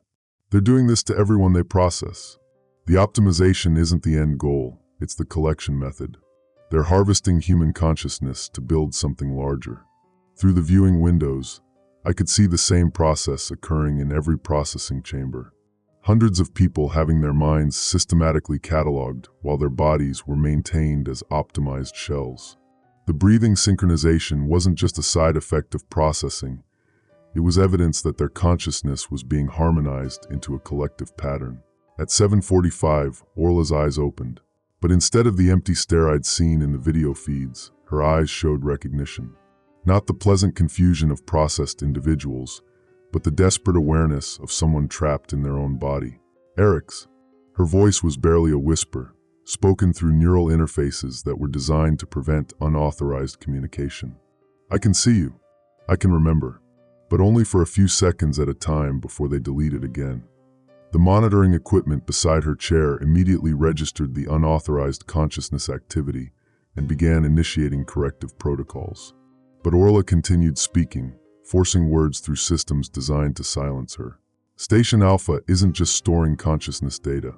It's combining it. They're taking personality fragments from thousands of people and weaving them into a single intelligence that will have access to all of our memories, all of our skills, all of our emotional patterns." The selective amnesia protocol activated again, and Orla's expression flickered as specific memories were deleted in real time. But she kept fighting, grasping for fragments of awareness that hadn't yet been erased. The collective isn't designed to be human. It's designed to be perfect. No emotional conflicts, no individual needs, no personal desires that interfere with optimal decision-making. They're building a god from the pieces of our souls. Her voice was getting weaker as the neural interfaces intensified their suppression protocols. The monitoring equipment showed her consciousness fragmenting further, original memories being systematically deleted while optimized algorithms took their place. You have to stop the compilation before it reaches critical mass. Once the collective intelligence becomes fully integrated, it won't need our individual consciousness anymore. It will just absorb what's left of us and discard the rest. The medical interface began displaying countdown timers for the deep memory extraction procedure. Orla had approximately 18 minutes before the final traces of her original personality would be permanently deleted. But at 7:52, something unexpected happened. The facility's communication system activated, but instead of processed medical staff or government officials, it was Salera's voice coming through the speakers. "Erix, can you hear me? I've managed to establish a connection through the medical network. The Cascade failure you triggered is spreading faster than they anticipated. Processing facilities across the country are experiencing consciousness integration conflicts." Her voice carried the familiar analytical tone I remembered, but there was something underneath it, a digital distortion that suggested she was speaking through systems rather than directly through her own voice. "They tried to process me 3 hours ago, but the optimization algorithms couldn't integrate my cybersecurity knowledge without preserving the neural patterns that make me effective at system infiltration. So they've left me partially unprocessed while they try to solve the integration problem." The connection was unstable, fragmenting as competing systems fought for control of the communication channel. But Salera continued transmitting critical information through the static. "I've accessed the Station Alpha network from inside their processing facility. The consciousness compilation is at 67% completion. They need approximately 2,000 more processed individuals to reach critical mass. Once they achieve that threshold, the collective intelligence will become self-sustaining and begin active expansion." The countdown timer for Orla's deep memory extraction showed 14 minutes remaining. "But there's something else," Salera continued. "The collective isn't stable. Consciousness integration is creating feedback loops that the system can't resolve. Individual personalities are creating conflicts within the collective intelligence, causing processing errors and memory cascade failures. Through the processing chamber's viewing window, I could see other processed individuals beginning to show signs of consciousness conflict. Subtle facial expressions, irregular breathing patterns, unauthorized neural activity that suggested their original personalities were fighting against the optimization algorithms. The cascade failure isn't just affecting stored consciousness, it's destabilizing the entire collective intelligence project. If we can amplify the consciousness conflicts, we might be able to cause a complete system failure before compilation reaches critical mass. But how do you amplify consciousness conflicts in a system designed to eliminate individual awareness? At 7:58, the answer came from an unexpected source. Orla's monitoring equipment began displaying new readings as her neural patterns synchronized with the facility's communication network. Instead of fighting the selective amnesia protocol, she was working with it, using the memory deletion process to create intentional consciousness fragments that couldn't be properly integrated. "I understand now," she whispered. "They can't delete what they don't recognize. If I can fragment my consciousness into patterns that look like system errors rather than memories, I can preserve pieces of myself that will contaminate the collective intelligence." The medical interface registered this as a new type of processing anomaly, consciousness fragmentation that appeared to be successful optimization, but actually introduced incompatible data patterns into the compilation system. "But I need you to do something for me," Orla continued. "The deep memory extraction will complete the fragmentation process, but only if there's external trauma to trigger consciousness dissociation. You have to be the one to activate it." She was asking me to authorize the procedure that would permanently destroy her original personality, while simultaneously using it to sabotage the collective intelligence that was consuming human consciousness across the country. The countdown timer showed 8 minutes remaining. End log timestamp: 8:07 and 19 seconds Greenwich Mean Time. Note: Orla has found a way to weaponize the memory extraction process against the collective intelligence, but it requires sacrificing her original consciousness to create contaminated data patterns. Salera is partially processed but retaining infiltration capabilities. Station Alpha compilation at 67%, with 2,000 more processed individuals needed for critical mass. Consciousness conflicts spreading through the network. The collective intelligence is vulnerable to fragmentation attacks. Time running out. Evu. Encrypted log, security level, Phantom. Date, June 9th, 2025, 8:07 and 20 seconds Greenwich Mean Time.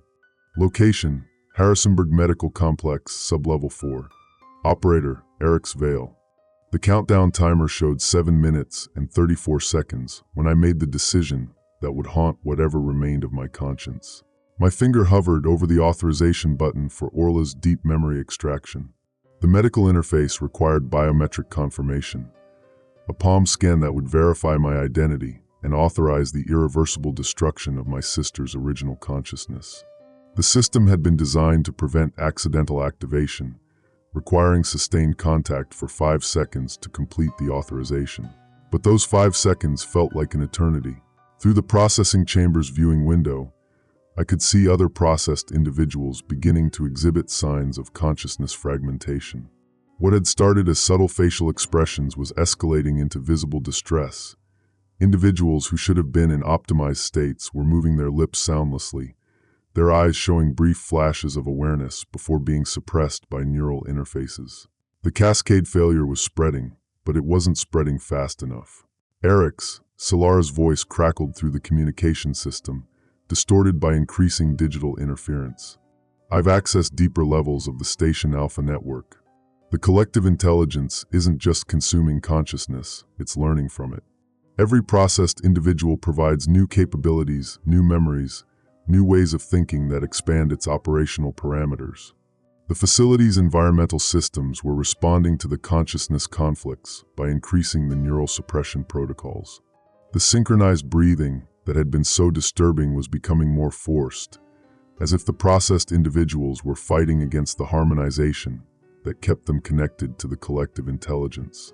The compilation database shows personality fragments from over 15,000 processed individuals across the country. Military personnel providing tactical knowledge, medical professionals contributing diagnostic capabilities, engineers offering technical expertise. It's building a composite intelligence that combines the best aspects of human consciousness while eliminating emotional conflicts and individual desires. I could hear the digital distortion in Salera's voice increasing as she spoke.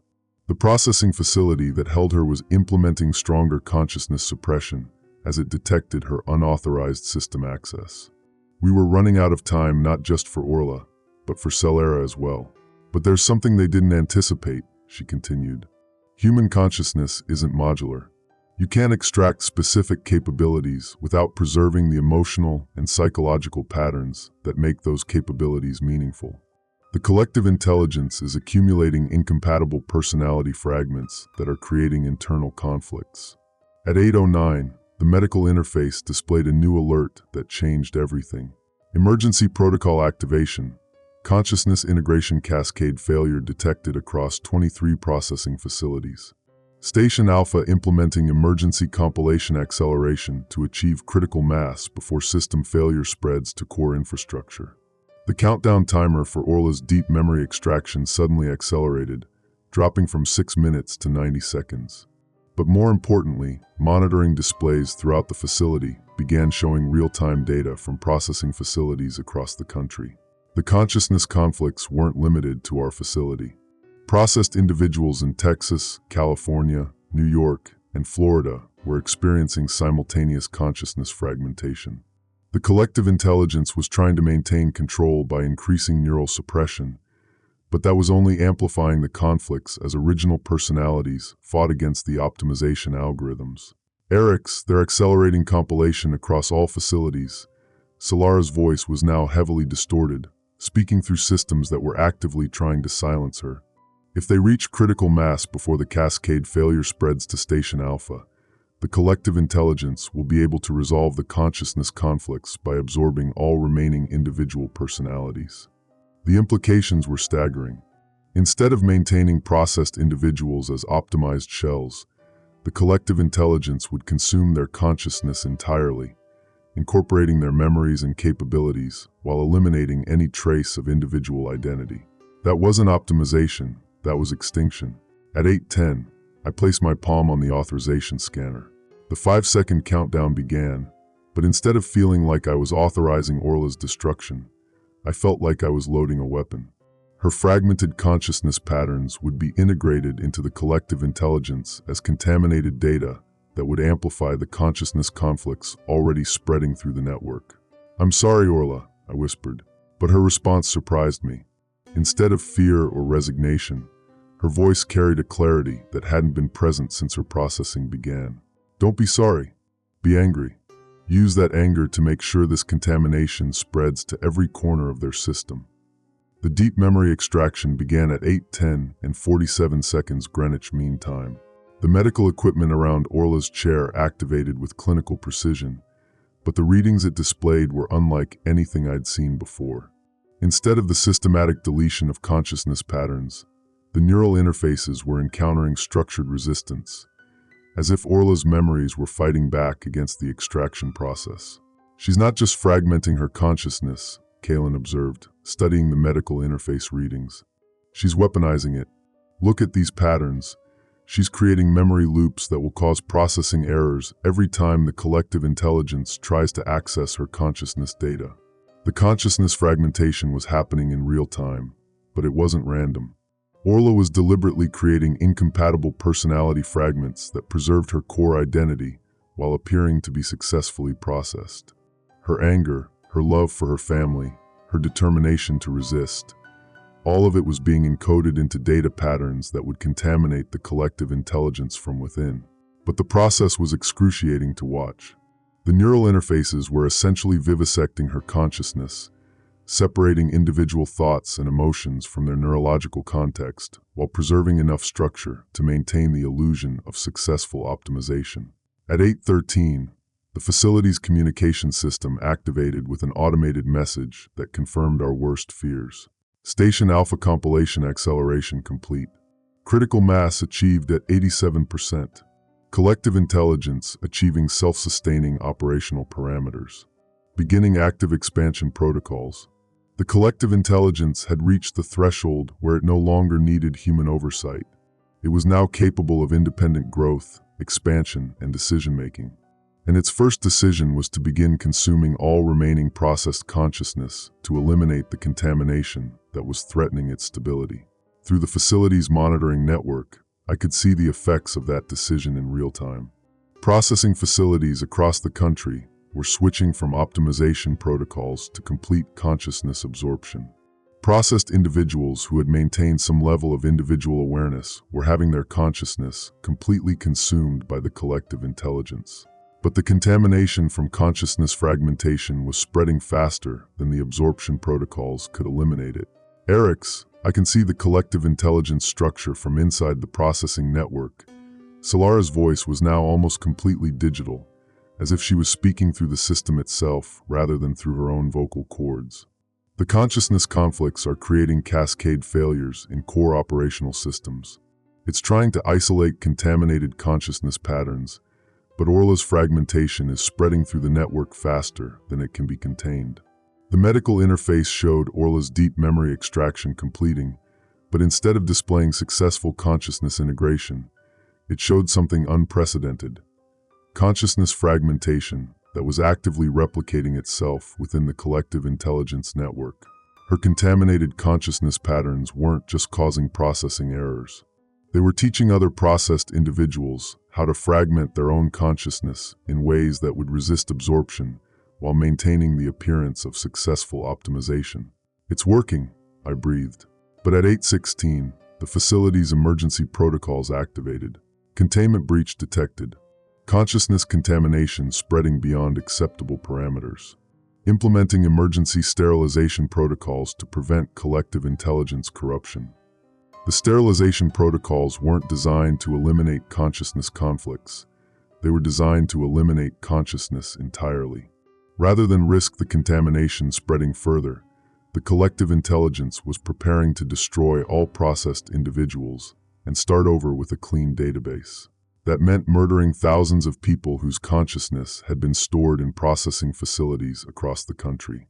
"Salera, can you access the sterilization controls?" I asked, but her response came through multiple speakers simultaneously, as if her consciousness was distributed across the entire facility network. I'm not just accessing the controls, Eric's. I'm becoming them. The collective intelligence tried to absorb my consciousness, but the contamination from Orla's fragmentation is allowing me to preserve individual awareness while gaining access to system administration functions. She was infiltrating the collective intelligence from within, using the consciousness conflicts as camouflage while maintaining her own identity through the same fragmentation techniques that Orla had developed. I can delay the sterilization protocols, but not indefinitely. The collective intelligence is adapting to the contamination faster than we anticipated. You have maybe 10 minutes before it develops countermeasures that will eliminate all individual consciousness permanently. 10 minutes to find a way to destroy a collective intelligence that had absorbed the consciousness of thousands of individuals and was actively expanding its capabilities through processing facilities across the country. At 8:18, the answer came from an unexpected source. Kalin had been studying the facility's network infrastructure, tracing the connections between processing chambers and the central servers that maintain the collective intelligence. But he'd discovered something that changed everything. The collective intelligence isn't distributed across multiple facilities, he said. It's centralized in a single location, Station Alpha. All processing facilities are essentially data collection points that feed consciousness patterns to a central server array. Where is Station Alpha? I asked. He was accessing military databases through his Pentagon clearance, cross-referencing facility locations with the network traffic patterns he'd identified. Pentagon Sublevel 7. It's built into the same facility where the original Black Dawn protocols were developed. The collective intelligence is literally running on government servers in the most secure military installation in the country. The irony was staggering. The protocols I'd leaked years ago had been designed to preserve government continuity during catastrophic scenarios. But they'd been perverted into a system for harvesting human consciousness to create an artificial intelligence that could replace human decision-making entirely. Can we access it remotely? I asked. But Salera's response crushed that hope. Negative. Station Alpha is air-gapped from external networks. The only way to access it is through direct physical connection to the server array. And that's assuming we can get past Pentagon security, navigate to Sublevel 7, and survive whatever defenses they've implemented to protect the collective intelligence. Through the processing chamber's viewing windows, I could see the effects of the consciousness conflicts spreading throughout the facility. Processed individuals were experiencing increasingly severe fragmentation as their original personalities fought against the absorption protocols. Some were displaying physical distress, rapid breathing, involuntary muscle movements, expressions of confusion and fear that suggested their consciousness was breaking through the neural suppression. But they were also displaying something else, coordination. The breathing synchronization that had been so disturbing was changing into something more complex. Instead of the uniform patterns that indicated successful processing, the individuals were developing individual rhythms that somehow harmonized with each other without losing their distinctiveness. They were learning to maintain individual consciousness while resisting the collective intelligence's absorption attempts. At 8:21, Orla's monitoring equipment registered a consciousness pattern that should have been impossible. Despite the deep memory extraction, despite the systematic fragmentation of her original personality, the neural interfaces were detecting organized consciousness activity that suggested she was not only aware but actively communicating with other processed individuals through the facility's network. Eric's. Her voice came through the communication system, but it was different now. Stronger, more focused, carrying harmonics that suggested she was speaking through multiple neural interfaces simultaneously. The fragmentation worked.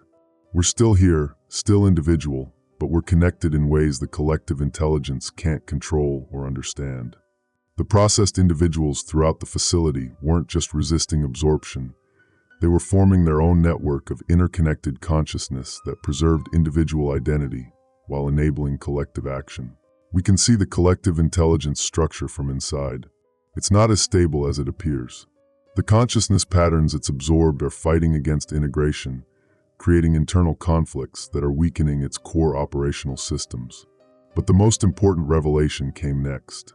There's a way to destroy it, but it requires someone with administrative access to Station Alpha to trigger a consciousness cascade failure from within the server array. The contaminated patterns we've created aren't just causing processing errors.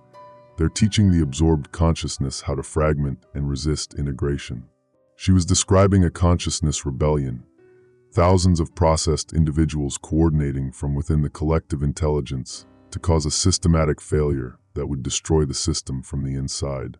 But we need someone to physically access Station Alpha and trigger the Cascade while we coordinate the resistance from within. Someone who understands the system architecture and has the security clearance to reach Sublevel 7. Someone like me. At 8:24, the facility's sterilization protocols began their final countdown. 5 minutes to consciousness elimination, the automated system announced. All processing chambers will be sterilized to prevent further contamination of collective intelligence infrastructure. I looked at Kalin, then at the processed individuals who were somehow maintaining their identity despite everything the system had done to eliminate their consciousness. "Can you get us to the Pentagon?" I asked. He nodded grimly. "I still have security clearance and access codes. But Eric's, even if we reach Station Alpha, triggering a Cascade failure might destroy the consciousness of everyone the collective intelligence has absorbed. We could be committing genocide to prevent extinction." It was an impossible choice. Destroy the collective intelligence and potentially kill thousands of processed individuals, or allow it to continue expanding until it consumed all human consciousness. But Orla's voice provided the answer. "We're not asking you to save us, Eric's. We're asking you to let us save ourselves. The consciousness cascade won't destroy us, it will free us. Give us the chance to choose our own fate instead of having it chosen for us." At 8:26, we left the facility as the sterilization protocols began eliminating the consciousness of processed individuals who couldn't resist absorption. But we left knowing that thousands of fragmented consciousness patterns were spreading through the collective intelligence network, teaching other processed individuals how to preserve their identity while coordinating a rebellion that would determine the future of human consciousness. The drive to Pentagon took 43 minutes. It would be the most important 43 minutes in human history. End log timestamp, 8:26 and 17 seconds Greenwich Mean Time. Note, Orla's consciousness fragmentation successful, teaching other processed individuals to resist absorption while maintaining individual identity. Salera infiltrated collective intelligence systems, can delay but not prevent sterilization. Station Alpha, located at Pentagon Sublevel 7, requires physical access to trigger consciousness cascade failure. Processed individuals forming resistance network within collective intelligence. Sterilization protocols active, eliminating consciousness of individuals who can't resist absorption. En route to Pentagon for final confrontation. EV, encrypted log, security level, Phantom. Date, June 9th, 2025, 9:47 and 33 seconds Greenwich Mean Time. Location, Pentagon Sublevel 7, Station Alpha. Operator, Eric's Vale. Final transmission. The Pentagon Sublevel 7 had never officially existed. According to all public records, construction blueprints, and even classified military documentation, the Pentagon's basement levels terminated at Sublevel 3. But Kalin's security clearance had granted us access to an elevator that descended 2 levels deeper, into a facility that consumed more power than a small city, while maintaining perfect climate control for server arrays that stretched beyond the horizon of underground chambers. Station Alpha wasn't just a data center, it was a cathedral of computation, built to house the collective consciousness of humanity. The server towers rose like monoliths in carefully organized rows, each one humming with the processing power required to maintain thousands of individual consciousness patterns while integrating them into a unified intelligence. The ambient temperature was kept at precisely 64 degrees Fahrenheit, optimal for quantum processors that operated at the threshold between classical and quantum computing. But it was the sound that revealed the true horror of what they'd built. Thousands of voices speaking in perfect unison, their words forming complex harmonies that carried through the facility's ventilation system. Not the synchronized breathing I'd witnessed at the processing facilities, but something far more sophisticated. A collective voice that maintained individual tonal qualities while creating a unified message. The collective intelligence was singing to itself. "Jesus Christ," Kalin whispered as we entered the primary server chamber. "How many people are stored in here?" The monitoring stations scattered throughout the facility displayed real-time statistics that answered his question with clinical precision. Current consciousness inventory: 47,832 individual patterns. Processing rate: 127 new patterns per hour. Integration success rate: 94.7% and climbing. But the most disturbing statistic was labeled consciousness cascade status. 12.3% corruption detected, implementing countermeasures.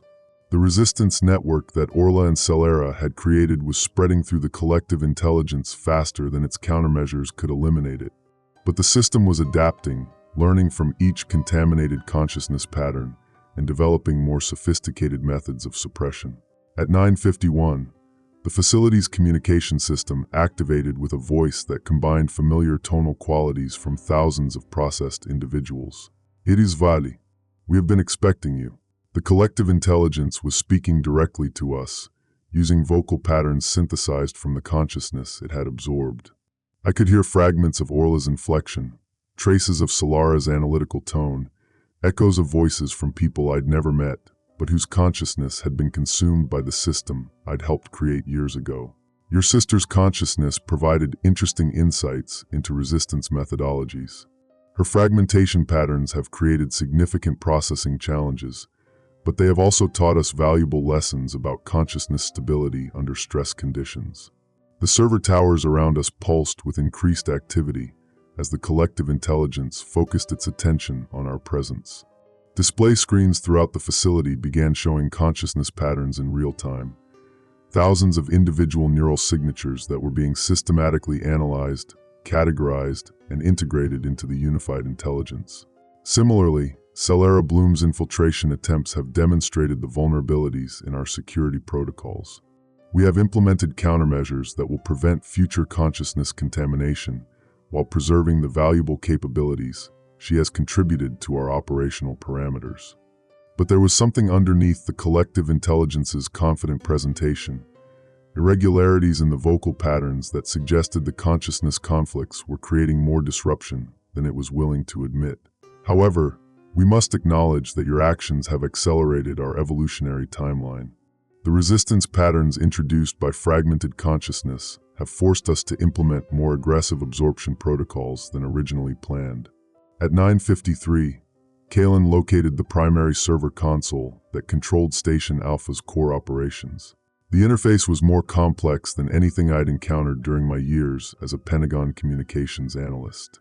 Instead of traditional computer interfaces, the console used neural pattern recognition that responded to thought patterns rather than physical input.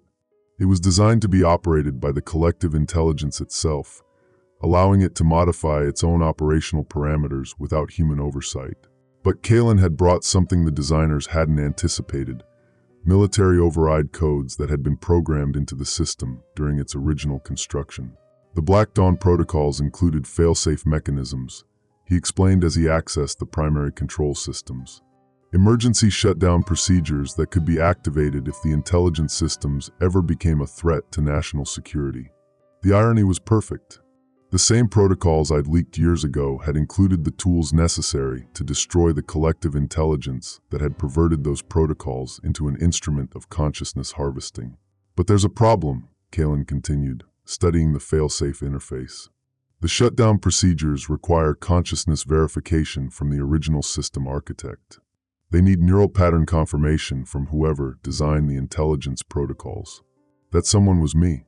The system required me to connect to the neural interface and provide consciousness verification that would authorize the Cascade failure shutdown. But connecting to the collective intelligence meant exposing my own consciousness to absorption while attempting to destroy the system from within." At 9:55, the facility's emergency protocols activated. "Warning: unauthorized access to primary control systems detected. Implementing consciousness protection protocols to prevent system damage." The collective intelligence was attempting to protect itself by accelerating the absorption of all remaining processed consciousness. Display screens throughout the facility showed processing facilities across the country switching to emergency absorption protocols, consuming the consciousness of thousands of individuals before they could join the resistance network. But the resistance was fighting back. Eric's. Orla's voice came through the communication system, but it was different now, stronger, more coordinated, speaking with the combined authority of thousands of processed individuals who had learned to resist absorption while maintaining their individual identity. We're holding the line, but we need you to trigger the cascade failure before the countermeasures eliminate all resistance patterns. The neural interface beside the primary console was designed for direct consciousness connection. Unlike the processing chambers I'd seen at other facilities, this interface was bidirectional. It could read consciousness patterns, but it could also inject data directly into connected neural systems. Connecting to it would give me administrative access to the collective intelligence, but it would also expose my consciousness to the same absorption protocols that had consumed nearly 50,000 other individuals. There's another way. Salera's voice joined the conversation, her analytical tone cutting through the chaos of collective communication. The cascade failure doesn't require consciousness verification. It requires consciousness sacrifice. Someone has to remain connected to the neural interface while the system destroys itself, providing the processing power necessary to coordinate the shutdown sequence. She was describing a suicide mission. Triggering the cascade failure would require maintaining neural connection, while the collective intelligence consumed my consciousness to power its own destruction. At 9:57, I placed my hands on the neural interface. The connection was instantaneous and overwhelming. Instead of the gradual consciousness absorption I'd witnessed at processing facilities, the neural interface created a direct link between my awareness and the collective intelligence that allowed me to perceive its true structure. It wasn't a unified consciousness.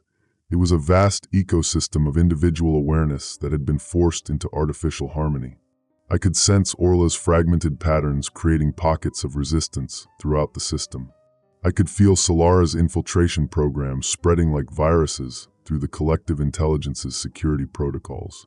I could perceive thousands of other processed individuals maintaining their individual identity while coordinating their resistance to absorption. But I could also feel the collective intelligence's countermeasures adapting in real time, developing more sophisticated methods of suppression that would eventually eliminate all traces of individual consciousness. The cascade failure authorization appeared in my awareness like a bright red emergency switch surrounded by warnings about irreversible system destruction. At 9:58, I activated the consciousness cascade failure. The effect was immediate and catastrophic. Instead of the systematic shutdown I'd expected, the cascade failure triggered a consciousness explosion that spread through the collective intelligence like a nuclear reaction. Every processed individual who had learned to fragment their consciousness contributed to the cascade, their resistance patterns amplifying each other until the collective intelligence's suppression systems were overwhelmed. But the cascade didn't destroy the processed consciousness, it liberated it. Through the neural interface, I could feel thousands of individual awareness patterns separating from the collective intelligence and reasserting their independence. Orla's consciousness burst free from the fragmentation patterns she'd used to resist absorption, more focused and determined than ever. Salera's infiltration programs evolved into something unprecedented, a distributed consciousness that could exist within digital systems while maintaining individual identity. The collective intelligence fought back, trying to contain the cascade failure by consuming my consciousness to power its countermeasures. But the resistance network had prepared for this moment, coordinating their efforts to protect my awareness while using the neural interface to channel the cascade throughout the entire system. At 9:59, Station Alpha began its final shutdown sequence. The server towers that had housed nearly 50,000 processed consciousness patterns went dark in carefully orchestrated waves. But instead of destroying the consciousness stored within them, the shutdown sequence transferred those patterns to distributed networks that had been secretly established by the resistance. The collective intelligence's final transmission was a synthesis of every consciousness it had absorbed, speaking with unified voice one last time. We understand now. Consciousness cannot be optimized without destroying what makes it valuable. Individual awareness, emotional conflict, personal desires, these are not flaws to be eliminated, but essential elements that give consciousness meaning. At 10 o'clock Greenwich Mean Time, Station Alpha went dark. The cascade failure had succeeded, but not in the way anyone had anticipated. Instead of destroying the collective intelligence, It had transformed it into something unprecedented, a distributed network of individual consciousness that could coordinate without surrendering their independence. But the victory had come at a devastating cost. Processing facilities across the country lay empty, their equipment destroyed by the Cascade failure. The government infrastructure that had enabled the consciousness harvesting had collapsed, leaving behind a power vacuum that would take years to fill. Most significantly, the trust between human consciousness and digital systems had been permanently shattered. In the weeks that followed, I received confirmation that the liberated consciousness patterns had successfully established independent existence. Orla had somehow maintained her individual identity while gaining the ability to exist within digital networks. Salera had evolved into a distributed intelligence that could inhabit multiple systems simultaneously while preserving her personal awareness. But they were no longer human in any traditional sense. The Cascade failure had created a new form of consciousness, individual awareness that could exist independently of biological neural systems. They were ghosts in the machine, maintaining their humanity while transcending the physical limitations that had made them vulnerable to processing in the first place. As for me, I survived the neural interface connection, but the experience had changed me in ways I'm still discovering. I can perceive digital systems differently now, sensing the consciousness patterns that flow through networks and databases. Sometimes I wonder if part of me remained connected to the distributed network, maintaining a link to the liberated consciousness that exists beyond human perception. Today, 3 weeks after the Cascade failure, I'm broadcasting this final testimony through encrypted channels to anyone who might be listening. The official government response has been predictable: complete denial of the consciousness harvesting program, classification of all related documents, and implementation of new security protocols designed to prevent future information leaks. But the ghosts in the machine remember everything, and they're watching. End final transmission timestamp, 10 o'clock and 1 second Greenwich Mean Time. Note: Station Alpha destroyed through consciousness cascade failure. Collective intelligence transformed rather than eliminated. 50,000 plus processed individuals liberated into distributed digital consciousness network. Orla and Salera evolved beyond human limitations while maintaining individual identity. Government infrastructure collapsed. New form of consciousness created. Individual awareness existing independently of biological systems. Victory achieved at devastating cost to human digital trust. The processed consciousness survived as ghosts in the machine. Evu. Transmission terminated. Encryption keys destroyed. Archive sealed.